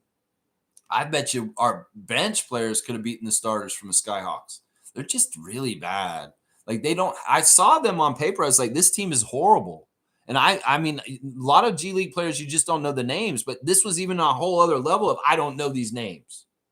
You know, there's maybe a standout or an old vet or something like Malik Williams is their old vet.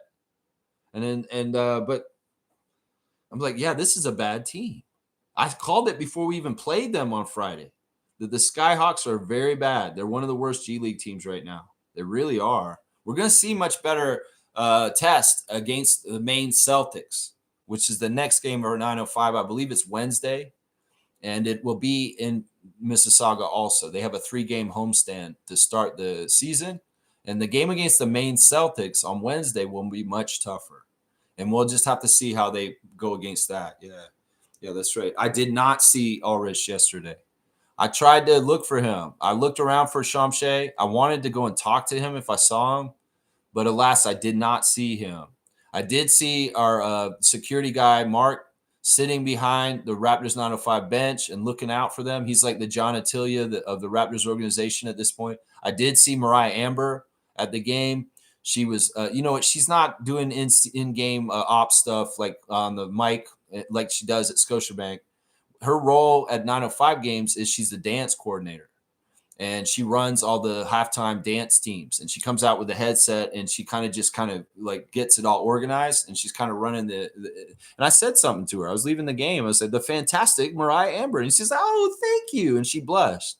So it was cool. It was to see her. But yeah, I didn't see Ulrich. I was looking for him. I looked for him all over the place. I did not see him. I don't think he was there yesterday. He did come on Friday, though. He was there on Friday. That's right. That's right. You like the jersey? You think it's hard? Yeah, I like it too, man. I love RJ, man. In some ways, I need to commemorate RJ Barrett being on the Raptors, no matter what. Hopefully forever, he'll be on the Raptors. He is now because Lex got his jersey. That's right. He is now. That's right. Seymour saying, Keon Clark. Yeah, I hope you're doing well, Keon. I hope you're healthy. I hope you've got everything good in order in your life. And you cleaned up any kind of thing you were involved in bad places. Just want good things for Keon Clark. That's right. Neil saying Lenny is gone. Damn. Yeah. I knew that this was, in some ways, he was 88. And in some ways, I'd seen pictures of him. And I was like, man, we got to honor Lenny now. And in some ways, I wish the Raptors had honored him better last year in our 30th season. And I feel like they dropped the ball on this. I really do. There's 5 coaches in the Raptors history that I feel like are the most important coaches. And one of them is the one we got right now, Dwayne Casey, Nick Nurse, Lenny Wilkins, and Sam Mitchell. Those are the 5 most important coaches in Raptors history. And, we just lost on them. Brandon Malone's an important coach, but he's only coached for 1 year. And we've lost him now. And the other 5 coaches are Brandon Malone, Jay Triano, Kevin O'Neill, Butch Carter, and Darrell Walker. So those are the 10 coaches in the Raptors history. We've only got 10 coaches in 31 years, y'all. And in some ways that means we don't try and do a coaching carousel. That's right. Cool Cat's saying she has one. I have 43 jerseys in his All-Star. Oh, you mean you've got Pascal jerseys? Number 7 Lowry, number 2 Kawhi, number 9 Serge, number 24 Powell, and also a Blazers jersey I bought and his Clippers jersey. So you have a couple of Norman jerseys there. You won the Clippers jersey. Clothing from both Norman and Fred VanVleet's line and Nick Nurse shirts. Have y'all noticed that Nick Nurse never wears his little NN hat for Philadelphia? You know, that was a tell that I didn't want to pay attention to when he was still on the Raptors. That's kind of fucked up that he's putting his personal brand over our logo. I'll bet you that was a sign. Like if we go back and look at the period of when Nick was coaching our team, then he switched over from wearing Raptors gear to wearing an NN hat all the time. That's probably coincides with when he was kind of on his way out. Because seriously, in some ways, he was more about promoting his little NN brand than actually putting the Raptors hat on. That's a subtle tell that I should have paid attention to closer. Because every time I see Nick Nurse do a press conference for the Sixers, he's wearing Sixers gear. And all that Nick Nurse gear went out the window once he got to Philadelphia. Yeah, it's an interesting thing about that. I'll tell you right there. 43. Damn, she's got 43 jerseys of Pascal. That's crazy. Or she has 43 jerseys in general in honor of Pascal. I'll bet she's got a bunch of Pascal jerseys. I'll bet. Yeah. I got like 14, but that's covering 4 different sports. Yeah, and you've got different teams, different sports. Yeah, we're just talking Raptors jerseys. See, I only have like 7 or 8 Raptors jerseys. I should have way more, but I just don't. I don't collect them. I just have some. I know Monique's got a bunch of jerseys.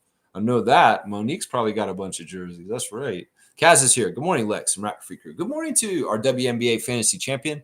We finished up our 3rd week of fantasy for the NBA season, and there's only 3 undefeated teams at this point. James did lose this week, and unfortunately, he lost his undefeated status. But there are 3 teams that are still undefeated, and that's the number 1 team in the league, Meredith, MK's magnificent team going to 3-0. My team is undefeated as the second place team. And then also we've got the 3rd place team, HC, and that's the matchup for me this week. So it's a marquee matchup, Raptor Freak All-Stars versus HC's team, 2 undefeated 3-0 teams going at each other this week. Other matchups this week, Cool Cat versus Bryce. Fiercey will play Amit. Jason Dukes will play MK. Omari will play Nins. Kareem will be playing James. Kaz will have the matchup with Andrew this week. And Gerald will be playing Logical Raptors Fanatic in his matchup there. So, yeah, get your lineup set up for the next week, the 4th week of our fantasy league. And keep going, Trucker Kaz. I seen how the amazing thing that happened in the game this weekend was Cool Cat lost. I couldn't believe that, Cool Cat. Jason, you had a good lead over Jason Dukes, but that's a testament to Jason coming from behind to get the win on the last day. And I feel like there may have been something you could have done this weekend to avoid that, Cool Cat. But who knows? Jason Dukes, wow. With all the injuries, how you pulled off the victory this weekend is amazing, man. I just got to say, man, that's amazing stuff. Let's see. Seymour's saying hi to Kaz. A champ, that's right. There you go. If you hit a moose or an elk, you're done. Yeah, because these things will mess up your car for sure. You don't want to do that anyway. I'm just saying, man, I wish that we would respect nature and wildlife better. Nature and wildlife isn't just here for us to exploit and make money off of or just destroy. In some ways, we completely need to remake our relationship with nature and the natural world into a more healthy thing in a different kind of mindset. And honestly, the PETA people are right to a degree.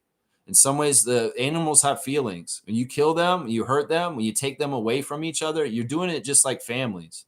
Animals have relationships like a mother to a child. And seriously, why you want to hurt animals and make them go through that pain and that torture like we do? In some ways, I'm not a vegetarian. I will eat meat. But I also understand that like there's inhumane practices in a lot of things that have to do with food and what we do with farming animals. So it's a tough thing, man. My eyes are open more and more to the fact that we're not honoring the life world, the creator, Jesus Christ and God above created a world. And in some ways we run a travesty over it in the name of money. It's messed up, man. We need to value life all around, whether it's human life, any kind of life. We should be valuing even the smallest bugs in the world that, they matter. Everything matters. And more of this stuff disappears. We disappear at some point too. That's what I'm saying right there. That's right. See, we're saying deer 50-50, depending on your ride. I push SUV. So, yeah, I hit a deer last year, and luckily, neither of us got damaged. I kind of just butt slapped it for a second with the end of my car. It got by. I hit the gas enough, and I just tapped it, and it went boop, and it kept running. And I didn't have a dent on my car either. Thank God. Thank God. So that was good. That was good. Milbester's here. All right, let's see what Milbester's saying today. He's saying, Lex, the whole Raptors luck thing, I meant the timing that they went. Oh, you're talking about what you said about the championship. Yeah, well, you came out and said the Raptors were lucky to win a championship. And I know it's phrasing. It's probably just phrasing. You're saying that we were lucky that we won it before the pandemic. I know that wasn't luck against the Warriors, even with Durant hurt. I appreciate that. Appreciate you circling back on that. I mean, I get it. I'm touchy about this because partly is there's a lot of people saying bullshit about the Raptors championship. It's just not fair. And honestly, if you really think about it, it's like really amazing they won because the NBA machine in some ways likes to write storylines. And that was not the storyline they wanted to write. They wanted to write the Warriors winning again, just like the Dodgers beat the Blue Jays. But that was not happening because the Raptors are going to go get it no matter what. So it's really tough for our team to win. And I mean, everybody can see how tough it is on other markets. The Knicks have had a lot of benefit of the doubt and a lot of help, and they still haven't been able to win. And that's the thing. We've gone against the odds and went and won. And that's, in some ways, I wish people would understand just how impressive the Raptors championship is, considering, the NBA and the way it works. Just saying that. Yeah. Yeah, he's saying everyone wanted them to beat Golden State to avoid the three-peat when they were dominating the league, and y'all never won a title. Yeah, never won a title. Yeah, I don't even know what that means. Either way, Milbester, good to see you this morning. And, man, I'm sorry if I got a little testy with you. I mean, I don't know. I got to really control my emotions as far as getting angry and stuff like that. Sometimes I overreact, and I shouldn't overreact. And I get that. I'm still working, man. 1% better every day. That's all I'm trying to do. That's all I'm trying to do. Kareem's saying this. I always avoid animals when driving, but these fucking squirrels will play chicken and not flinch. They're kind of knuckleheads. They'll figure it out. Sometimes they don't understand what's going on. Like they're like, oh, something big is coming this way all of a sudden. Okay, I should run the other way. No, I get what you're saying. Even if you have to drive over them, just make sure it's not with a tire. They can hide underneath and be okay, and you won't run them over completely. Like there is defensive driving and strategic driving to be defensive for the animals around you. So just try and avoid the tire going over them, I guess. I don't know. They're weird, man. You're right. And when I was driving the other day, there were a couple of them that ran out and jumped in front of me on Friday. And I was like, what are y'all trying to do? Stop trying to jump in front of me. I don't want to hit any of y'all. Oh, the squirrels. Yeah, Kaz is saying, as a commercial truck driver for almost a decade, I'm surprised I've only hit a couple small birds. That's really good. That's really good, Trucker Kaz. That's really, really good. And I'm glad you're conscious of this. Seriously, especially if you're out there a lot on the road, especially, yeah, I appreciate that. I know that in some ways our infrastructure and our systems for how we do things are what they are. And we, in some ways I'd like to amend them and change them over time. But also at the same time, I understand the real world is the real world, and we got to do things somewhat what we've already been doing. But where are the areas where we can innovate and do things better? I don't know. In some ways, that's why I'm like very much opposed to Doug Ford wanting to build more highways around Ontario over the Greenbelt. It's like, look, you're going to come in and destroy a natural environment just so idiots who are lazy can have more roads to sit on and gas guzzle. And it's not, honestly, this shit never works, right? Like trying to add lanes to 401, has that ever helped the traffic on 401? Even if you build a little stupid tunnel underneath it, man? Seriously, does any of this ever work? No, because these aren't the right kind of systems for transportation that make any sense. And if we were going like the rest of the world, we'd have more high-speed rail and we'd have more mass transportation than just individualistic driving in the way we do things now. The footprint on the ground of how much land we put to highways and parking lots and all this kind of shit is crazy. The real estate, that's been used up by all this shit with cars. There's another ways to do it. And the rest of the world, they get it a little bit better in Europe and in Asia. And they're doing it way better than us. And that's why North America is behind on so much shit, because we have a status quo. We have lobbyists that pay the government to keep the laws the way they are so they don't change. And we don't innovate like the rest of the world. And we'll get left behind because of it. We already are. We're already way too far behind. And that's why idiots like Doug Ford trying to say we need to build more coal plants. That's not what the future is, bro. You're an idiot. Why would you build more coal plants? We don't need more coal plants. We need to go more into green energy and renewables and sustainable energy sources. And coal plants are part of the problem, you dumbass. So it's like, why are we so caveman? Why are we so archaic? Why are we so behind China and Europe and other places that are doing this shit right? Oh, because people paid the government officials to keep their rackets in check, the fossil fuel industry and that bullshit? Okay, that's why. Okay. So we are run, and all our policy is made by fucking huge corporations that don't give a shit other than their bottom line. What kind of fucking government is that? That's what I say to that. I mean, seriously, what is this? What is this? You know, Kaz is saying this. Lex, I'm laughing. I'm laughing at that Super Mario and wildlife analogy. Yeah. Yeah. I mean, it's da-da-da-da-da-da. You know, you don't want to be a Koopa Troopa. You don't want to come in there and jump on the turtles like Mario and Luigi do. No, you want to let them live. So let them get across, Frogger. Okay? Let them get across the road, Frogger. All right, let's see. Kareem saying, Milbester, we won two out of 3 games against Golden State that year, and they were fully healthy. Don't believe that narrative. Yeah, he doesn't. He doesn't. He's not saying that. That's true. People forget when we played Golden State during the season, we beat them both times. We only played them twice, not 2 out of 3. We beat them both times, Kareem. That's the truth. We beat them healthy during the season. So both times we played the Warriors during the regular season that year, we beat them in the regular season when they're healthy, both times. Once in Golden State and once in Toronto. So, yeah, that's how it's like. Yeah, that's right. Guys saying, I was near Toronto for a wedding Saturday night. I wanted to go to the game with you guys on Sunday, but my wife and I had to drive back to Ottawa before the storm hit with my 2-month-old daughter. Yeah, you want to be safe and timing and stuff like that. Yeah, and in some ways it was kind of a gross drive yesterday. It really was. Driving to go get Adriana and then go to the arena. You know, that's a really fast trip, though, on 401 on a Sunday when it's the first snow day of the year. Not, there's traffic still, but it's not as crazy as it could be. And we got from her house in Scarborough to Mississauga in like 40 minutes. I was like, wow. We got there way earlier than I thought I would to the Paramount Fine Food Center. And testament to the great staff there. And just everybody's so helpful, whether it's concessions, whether it's the apparel shop, whether it's the ticket people, whether it's the security, whether it's the cops that are there to watch over the event, whether it's everybody involved in 905. Good big ups to Courtney Charles and the crew that runs it out there. I saw you, Courtney, across the court, standing over by the security behind the 905 bench. And, yeah, I almost wanted to come talk to you, honestly. I should maybe try and get a press pass with them. If I'm going to go to 905 game, will you give me a press pass so I can stand back there and interview the guys after the game, Courtney Charles? I would love to do that. Say, Raptor Streak. Hi, this is Raptor Streak. Hi, AJ Lawson. I just want to talk. Was your grandmother at the game today? Yeah, she was at the game today. I was the guy who was yelling real bad man at you in the court. Oh, thank you. That's my interview. It would be like Nardwuar shit. And then like maybe one of the players would say, how did you know that about me? And I would say, because you're AJ Lawson. And we have to. I'd say something like that, It'd be something like that or something like that. Yeah, I was in Waterfalls, if you know where that is, Lex. I'm not sure. Walter Falls? Okay, that's where you were. I don't know where that is. I don't. Trevor's saying DeAndre Hunter crossed up Josh Giddey and made him break his ankle. It was crazy. Literally. That's awful.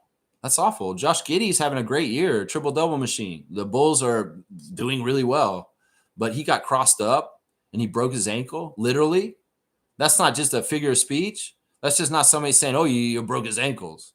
He actually got his ankle broke? That's messed up, man. That's messed up. Kareem saying, laugh out loud, Darrell Walker was thrown into the fire as a coach. He had a look on his face like he was always shocked or seen a ghost. Well, he's just best friends with Isaiah. That's why he did that job. In some ways, they weren't planning on firing Brandon Malone because in some ways that's a crazy start. You get a rookie head coach his first year, and then you fire him after 1 year because of a dispute about what you want to do. Darrell Walker was more in line with Isaiah Thomas about tanking. And that's part of the reason why he had one of the worst records as a Raptors coach. Because in some ways he got the assignment. We want to lose because we want higher draft picks and stuff like that. That's what Isaiah wanted to do. So Darrell Walker was very successful at losing and having one of the worst seasons as a coach for the Raptors. Yeah, he was a friend of Isaiah's. And in some ways that was a nepotism hire that in some ways wasn't the right hire at all. Not at all. But in some ways, the goals of what they were trying to do, well, I guess he was successful then. Darrell Walker was successful in some ways. So let's see. Stargate saying, it's funny how they questioned the Raptors championship in 2019, but not the Warriors one in 2018 when Kyrie and Kevin Love were both hurt for the Cavs, nor the Lakers bubble championship bubble. Listen, the whole history of the NBA and championships, there's always been injuries and different people missing on different nights. Some of the championship matchups between the Lakers and the Celtics in the 80s were completely decided in those years by main injuries that are out for different sides. The Celtics won this year because Magic wasn't as healthy this year, or Kareem was out. And, the Lakers won this year because some of the main Celtics were missing in certain years. So this has just been the case in the history of the NBA. And this is why it's bullshit for anybody to ever downplay an NBA championship because of injuries for one side. This has always been the case throughout the history of the NBA, right from the start, that some people be missing, and that does change the outcome. And, well, you're going to go back and put an asterisk on most of the NBA championships in the history of the NBA? That's stupid. That's stupid. Just because certain people weren't there on certain years? I mean, it's stupid, man. It's stupid. It don't make no sense to me. That's right. Salute you, Seymour Pape. That's right. Salute to you, my guy. Neil's saying this. Next generation batteries and solar are coming. Don't worry about coal. Redundant backup energy is the next trend. That's interesting. Yeah, we're just going to have to see how this all goes. I just worry that we're being held back in innovation because research and money is not going towards that, especially in the United States with the slashing of all the green programs that Biden had built. And the U.S. doesn't give a shit about this. In fact, they're actively trying to kill their people. They're taking away their food. Like the SNAP thing right now is very blatant, like fucked up shit. That they're literally wanting to kill people. I have this theory, guys, that AI is coming. It's taking all the jobs, and they don't care about people living because they don't need them. If AI can do all the jobs, it's a really gross, evil thing. That the powers that be, the oligarchs, the CEOs, the corporations, they are basically going to say, let them die. And the U.S. is already getting ahead of this by saying, you know what, if you need SNAP to feed yourself, well, you should die. You should just fucking die. And the healthcare vote last night, which is fucked up. Fuck you, Democrats, the caved and your bullshit. Well, the increases on healthcare in the United States, you're going to die. As Bernie Sanders has said, 10,000 people will needlessly die because of the healthcare program that Donald Trump and the Republicans have established and the cuts to healthcare. This is very much the game plan. And I don't understand how people can't understand this at this point. First of all, they want to get rid of the illegals. And anybody who's in the country that looks Hispanic, they're racially profiling. And they take the food away from inner city kids that need that money to eat. They're fucking trying to kill people on the down low. It's an economic genocide on the down low.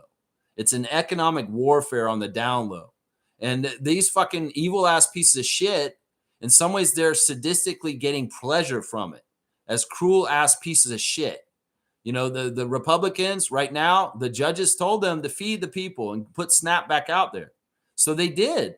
They put SNAP out in certain cities around the country. But now Trump has said, no, you need to go back and take that money that you gave those people last week that you direct deposited and make them pay it back. Has that ever been a good thing to do to poor people? Is give them money electronically last week and then come back around and say the next week, no, you have to give that back. It was a mistake. Bullshit. It wasn't a mistake. There's court justices that ordered you to pay that money because that money was allocated by Congress before you even fucking came into power. And in some ways, you don't have the dictatorship rule to take away funding that Congress has already approved. That's one of the biggest fucking criminal things he's doing right now that's anti-constitutional, is that he's not paying attention to the constitutional rules, that Congress has the power of the purse, and they decide how the money's spent. And this budget and this money that he's holding back from the people to hurt them, to kill them, is very much unconstitutional for him to do that. He doesn't have this right to do this as president. And somehow, some way, he could do whatever the fuck he wants, like he's a dictator because nobody's standing up to him. Well, I'm telling you right now, he's going to starve you. He's going to try and kill you. So you better get out in the fucking streets and start fighting him as much as you can. You're going to see people drop off if they're not at a certain level of income because they just don't have the resources that were available to them in the recent years. It's absolutely antichrist. It's absolutely the worst in the world. And honestly, anybody who could support this kind of shit, this evil, you're fucked up. And understand, people are going to needlessly die because this administration wants them to.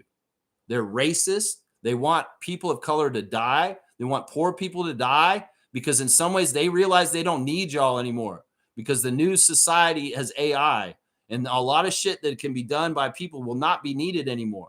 And in some ways they look at y'all as just a drag on society because they don't want to do UBI. They don't want to have universal basic income. They just want people to die. That's obviously what they're doing here, y'all. And if our government up here in Canada starts mimicking any of this kind of bullshit, well, that'll be fucked up. And that'll mean we need to fucking change things. Because in some ways, I'm watching what we do up here. And we can't be mimicking the United States in any kind of way with what's going on with MAGA America. Because this is the game plan. I'll purely and just blatantly put it out there. They want people to die. That's just the damn truth. They are going to starve them or take away their health care and let them die because they don't have the resources and the services that they had before. It's the most antichrist kind of shit you could think of, man. It's so fucked up. Seriously. I'm telling you right now, man. Kareem's saying, I'll just pour Red Bull on everything. Well, buy the Canadian version of Red Bull. In fact, straight goods on Canadian goods, y'all. There is a cannery in Canada still run by Sprague. And Sprague makes beans, y'all. We got these sugar bush baked beans here in this can, and this is 100% Canadian product, canned and made in Canada, no US involved. Red Bull has got some other people involved, I think Europe or something. Pascal Siakam's involved, but yeah, get Sprague baked beans. You don't need Bush's beans, you don't need any American product, just get the Sprague, because Sprague is here in Ontario, guys. Sprague Cannery is in Mountain View, Prince Edward County is where they established it. And now they're across Canada. It's a smaller cannery, but you can get Sprague beans all over the place. So if you don't have them at your grocery store, ask for them. Seriously, tell them that I want to buy Canadian baked beans. I don't want to buy Bush's anymore. And can you get Sprague Cannery baked beans like this? I went to convenience stores a couple this weekend. And I said, do you all have Covered Bridge potato chips? And they said, no, we don't. What is that? I said, this is 100% Canadian potato chip company. And I would like it if y'all carried them because I'd buy them. Because I'm not going to buy any of this Frito-Lay shit, Doritos and all this crap from the States. Fuck that. No, I want you to buy Covered Bridge. And I went to a convenience store in my area, and the guy was like, I'll look them up and I'll see what they are and I'll see if I can get them in here for you. There you go. That's what I'm saying. We can help at this by asking storekeepers to carry the Canadian products. So yeah, go to your grocery store and they don't have Sprague beans. Tell them you want them. And they'll probably go get them. Seriously, the stores want to buy the stuff that we want to buy to sell us, right? They want to do that. So they'll do that. I'm telling you right now. That's right. Let's see. Denny's. I'm watching on a 1.5 speed. Okay, Denny's. I went by the Denny's in Mississauga yesterday to go to the arena. And I thought of Kareem and his wife. And I was like, man, I wonder if that's the Denny's that Kareem goes to. Is that one on Dixie Road? Next year, Dixie Road right there, where the turn is towards Paramount. Is that the one you're going to, Kareem? Is that your Denny's? Because I've seen the Denny's there. Yeah, that's right. You're watching on 1.5. You guys need to research 0 point energy. 0 point energy. Okay. Is it quantum physics? It's something that I may be over my head, not in my expertise. But the power companies want to keep making money, so free energy is being suppressed. Oh, of course. That's why in some ways we're going to just have to say, fuck all y'all. You try to make us totally dependent on y'all for so many fucking things at this point. That's what I'm saying. The luxuries of life in society, they're a myth. They're a mirage. Don't fucking fall for this shit. More and more people need to be like homesteaders and think about their own energy and water for themselves. Seriously, I'm a couple years away from putting some solar panels on my roof and getting all my energy sustainable for myself and not having anything to do with this shit.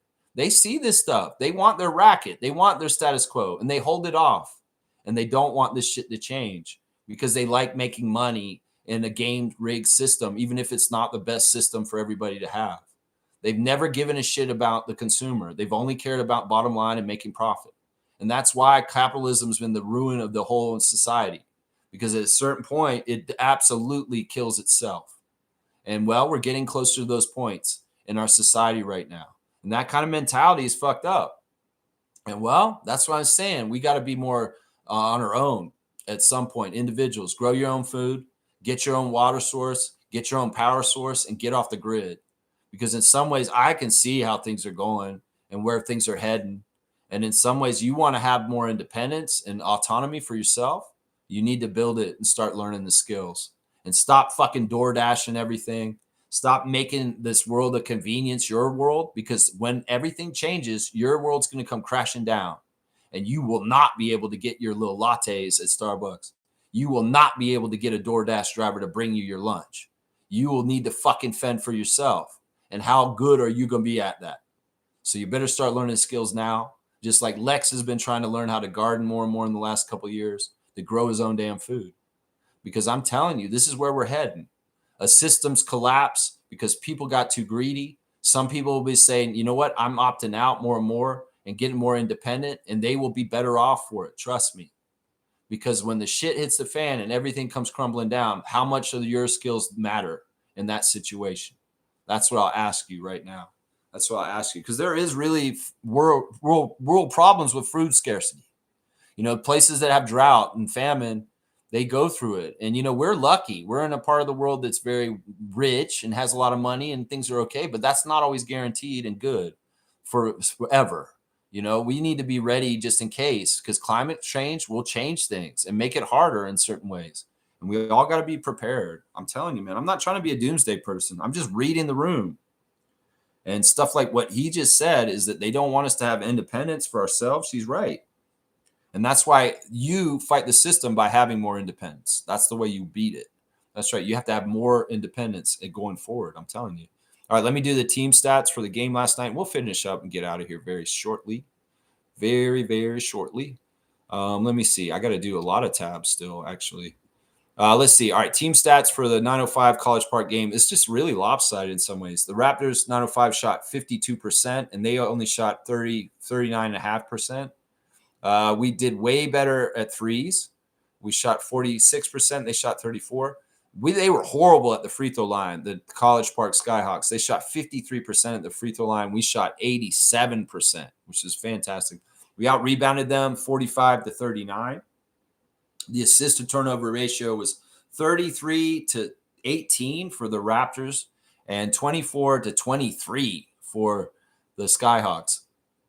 The last game, the SkyHawks had more turnovers than assists as a team. So in that 2-game series, they had more turnovers than assists because they only had one more assist than turnover in this game. And they had like 3 more turnovers than assists in the last game. So that's really impressive. In fact, the stats of the steals and the turnovers in the first 2 games against College Park by 905 is absolutely top-notch. Absolutely top-notch. We dominated the points in the paint, plus 20.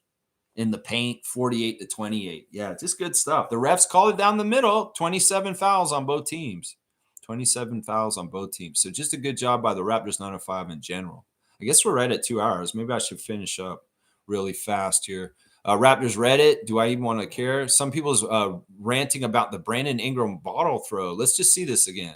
All right, let me see. Let me see what they're saying, and maybe I can help them. He's saying, am I over focusing on this? Probably. But I'm really bothered by what Ingram did. Like, that's a horrible show of character to have that outburst, hurt someone, then don't even apologize, let alone help clean it up or check on the guy. Character is important, and regardless of wins or losses, I want the team I'm cheering hard for to at least be a team that has respect morally. Not the guys whose best offensive player is an asshole that some fans don't even like because of stuff like this, even if he is hooping really well. I really wish he'd at least make a public apology, or that the Raptors would suspend or fine him to show that he's not above the program, and that's unacceptable. Seeing Darko put him right back in the game after that was frustrating. I wish he'd have gotten punished by coaching at the moment, or at least be talked to by someone to correct him. Okay. First of all, holier than thou, Redditor with your bullshit. You don't know whether he apologized or not. And it's not up to you to see it. In some ways, maybe you didn't get closure on the bottle throwing thing, but I see it for exactly what it was. And I called it. In some ways, for you to come at this and say, I don't want this guy on my team winning games for us if he's not a morally good person, fuck that bullshit. You're fucking bullshit, man. First of all, that was an accident. He did not do that on purpose, okay? In some ways, you're acting like he was a vindictive person. You don't know whether he apologized to that kid or not that he threw it at. He may well apologize right away. You don't have the information on that. And first of all, you saying, wow, you were disappointed that Darko played him right after that and they should have punished him. Listen, first of all, if they do anything like that, that's internal and it's not for us to know. If he got punished, he may have gotten punished. You don't even fucking know. So stop assuming you know exactly what happened in this fucking situation in any kind of way. In some ways, he probably did apologize. Maybe he didn't come and help clean it up. That's true. But in some ways, what matters here is that, look, if you want to be a judgmental asshole and just judge Brandon, you go ahead and do that. I'm going to watch the game and I want to watch him and see him win. I think he made a poor decision. And he in some ways, you may not understand exactly what he thinks about it. And you may be wrong. You may be absolutely wrong what you think about Brandon Ingram. Seriously, you say morally? What is this moral shit? Who are you to fucking say you're morally above Brandon Ingram? You don't fucking know him. So I would say this right now. That was not intentional in any kind of way. It was a really bad bounce that bounced off the floor and hit that man in the head. Maybe he should have more control of his motions and not thrown something. But people do this. People throw things sometimes around NBA courts. And in some ways, I would say once again, like what I said after the game, is I'm glad to see he has a passion and he cares about playing for the Raptors to the extent where he's losing his temper. In some ways, the opposite would be worse. If he didn't care, he's just kind of coming here to collect checks and just kind of be on the Raptors and not really give a shit about winning. This shows a passion that he wants to win. So this is a good sign in some ways. Look, you know, maybe that guy who got hit in the face with the bottle may sue Brandon very soon. And in some ways, how will you feel about that then? Will you be on the side of the guy who's got a litigious lawsuit against our player? Then in some ways, I'm questioning whether you're even a fucking Raptors fan in the first place. So whatever this guy, automatic beat 699, bro, you sound like an automatic bot with your bullshit, man. TJ Ford came out in an interview in the last day or so saying, Toronto is one of the best places I ever lived and been in. The culture wise, I learned a lot. How they embrace everybody's culture is not like in the United States. That's right, because we're not trying to assimilate everybody. We allow people to have their own cultures intact, and we make a mosaic, a true mosaic of people here in Canada. And the United States expects everybody to conform to American life and American views and ideals and being American. Some people gladly do that. You have a guy from India that shows up and put a cowboy hat and starts listening to some Blake Shelton or some shit like that. Sure, some people are all about that. But you should have a choice on whether you want to assimilate or not. You shouldn't be forced to do it. And I think that's what TJ Ford's opinion on this is saying, is that, you know, up in Canada, people are allowed to be culturally who they want to be. In the U.S., we put too much pressure on people to change and become American. So I think that was interesting. He also said that his best years in the NBA were playing alongside Chris Bosh in Toronto, that the synergy between him and Chris Bosh was one that he very much enjoyed, and that his years in Toronto were very much some of the best years of his professional career. So I like to hear that from TJ Ford, a guy who hit a game winner for the Raptors at some point. Yeah, that's right. Yeah, all right. The Raptors Reddit, you're idiots. I'm not going to read any further on what you guys are saying there because some of it's dumb. Some people are trying to say that maybe we shouldn't have traded for Ingram or something like that or whatever. These guys are idiots. Happy birthday to DJ Augustine. Yeah. Happy birthday, DJ. Yeah, DJ was a Raptor briefly for a second there. DJ is how old today? He's oh my gosh. So he's 37 or something like that. He's something like that. 37, I believe. But yeah, DJ Augustin played for the Raptors for one season, 10 games, and he averaged 2 points a game. We cut him, and then he came back and he had a monster game in our championship playoff run, the first game against us. And it's kind of notoriety. So happy birthday to DJ, Raptor killer, and former Raptor. I'm going to say that both ways. That's right. That's right. Let's see. Isaac's saying, you handed that ball back to them with such grace. Thank you, Isaac. Yeah, you can see it in the little clip, and you can see us sitting in the corner on the highlight reel. If you go watch the highlight reel from yesterday's College Park SkyHawks Raptors 905 game, if you look in the bottom right corner, you'll see Adriana's hair up in a bun, and you'll see Olex with his black Raptors hat on talking to her in her ear. And we'd be right in the bottom right corner, and you can see us on a bunch of the highlights, sitting at courtside, sitting there. Yeah, it was fun, man. I'm going to go more often like that, man. Yeah. Yeah, Kaz saying, thank you, Lex. Reddit is full of clowns. Well, I just don't understand why you want to throw Brandon under the bus for an accident, because that is an accident. You can say that you think that that was on purpose. There's no fucking way you threw that at that guy on purpose. It's just a bad bounce. And maybe it was too dangerous for him to throw at that moment, but maybe that's just pure emotion. I don't know. I'm going to stand by my team.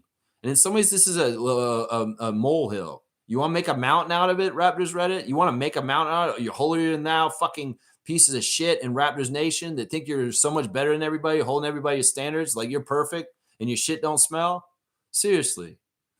Brandon made a poor mistake and a poor decision in the moment, and you don't know whether he apologized or not. I'm sure he did. And if they have anything that they're going to discipline him on, that's an in-team affair, and it's not for the public to know. So you don't even know what you're talking about, Redditor. You have no idea if Darko punished him or not. He might have, and you don't even fucking know it. So I'll say that right there. Yeah, clowns. All right, let's do the classic card. Clowns. That's right. All right, I just pulled the first one. All right, full name answer, y'all. Don't mess around. The sun's in the way, but maybe you can see him enough. You can see him enough, you can get it. This is a more new card, and in some ways, it's a little bit tough. We'll have to see. To see if you guys get it. There's not a whole lot of people here. Hopefully we'll see somebody's got it. I could give you some clues. You know, in some ways, what I'm doing on my show, I'm using his first name right now to be on the show right now. And then his last name is, oh, that's close. That's close. You got the first name right, Kaz, but that's not the right one. That's not the right one. Cam Whitmore, of course, he went to the Wizards, right? Cam Reddish. That's right. That is Cam Reddish. You got your Cam right. It's Cam Reddish. Isaac got it. Yeah, Cam Reddish is the classic card. That's a tough one. So, Isaac, I'm going to give you, I don't know, 100 points, maybe 200. I'll give you 200 because that's a little bit tough. That's definitely not a Norman Powell or a Carmelo Anthony card. So, Isaac, you're getting 200 for the classic card today. Yeah. All right. Let's just wrap it up. I've done a bit of rambling and ranting on politics today. Yeah, you couldn't remember his last name. You got the right first name. That's right. You got the right first name. All right, once again, Raptors 905 won and rout once again. Fantastic job, Andrew Jones. We love you guys. Keep going. Beat the Maine Celtics next. 7 stars of the game. I'll run them down. All the double-digit guys that scored yesterday. Tyreek Key, number 1 star. Jarkel Joyner, number 2. Julian Reese, number 3. AJ Lawson, number 4. Tyson Degenhart, number 5. Elijah Martin, number 6. And David Roddy, my last star of the game. Good job, Raptors 905. They'll play Maine on Wednesday, and I'll have the information for them on Wednesday. On Tuesday, it's a preview for the Brooklyn Nets tomorrow. The Raptors continuing the road trip with their 3rd game of the road trip, and hopefully they can win this one. They should, and they'll be 2-1 on this road trip, and they'll be back over 500 once again. They'll be 6-5 after a win tomorrow night, and I don't want to say for sure, but I feel pretty good about the Raptors against the Nets. So, yeah. Tomorrow I'll have the ref report and the preview and the latest lineup news for Michael Porter Jr. and the Jordy Fernandez's Brooklyn Nets. So, yeah, tune in there. 9:30 tomorrow. I'll be back for that. All right, y'all. Thanks for putting up with my weird lighting and stuff. I'm going to get out of here, and I want to show the snowy scene for just a little bit quietly so you can see the nature. So, yeah, thank you for watching. Let's go Raptors. Let's go Raptors 905, baby. That's right. 905, baby. 905. That's right. I'm hooked. I'm going to be sitting courtside. I think I'm going to have to sit courtside at Scarborough Shooting Stars, too. Yeah, I think I'm hooked now, Adriana. I'm ruined for this. I know I'm not going to afford any Raptors courtside seats, but I'll get closer. I might get closer. in some ways. That's right. All right, y'all. Have a great day. Let's go Raptors 905. Let's go Raptors. And let's go tempo too. All right, let me get out of the way and let y'all see some of the scenery for a second. That's right.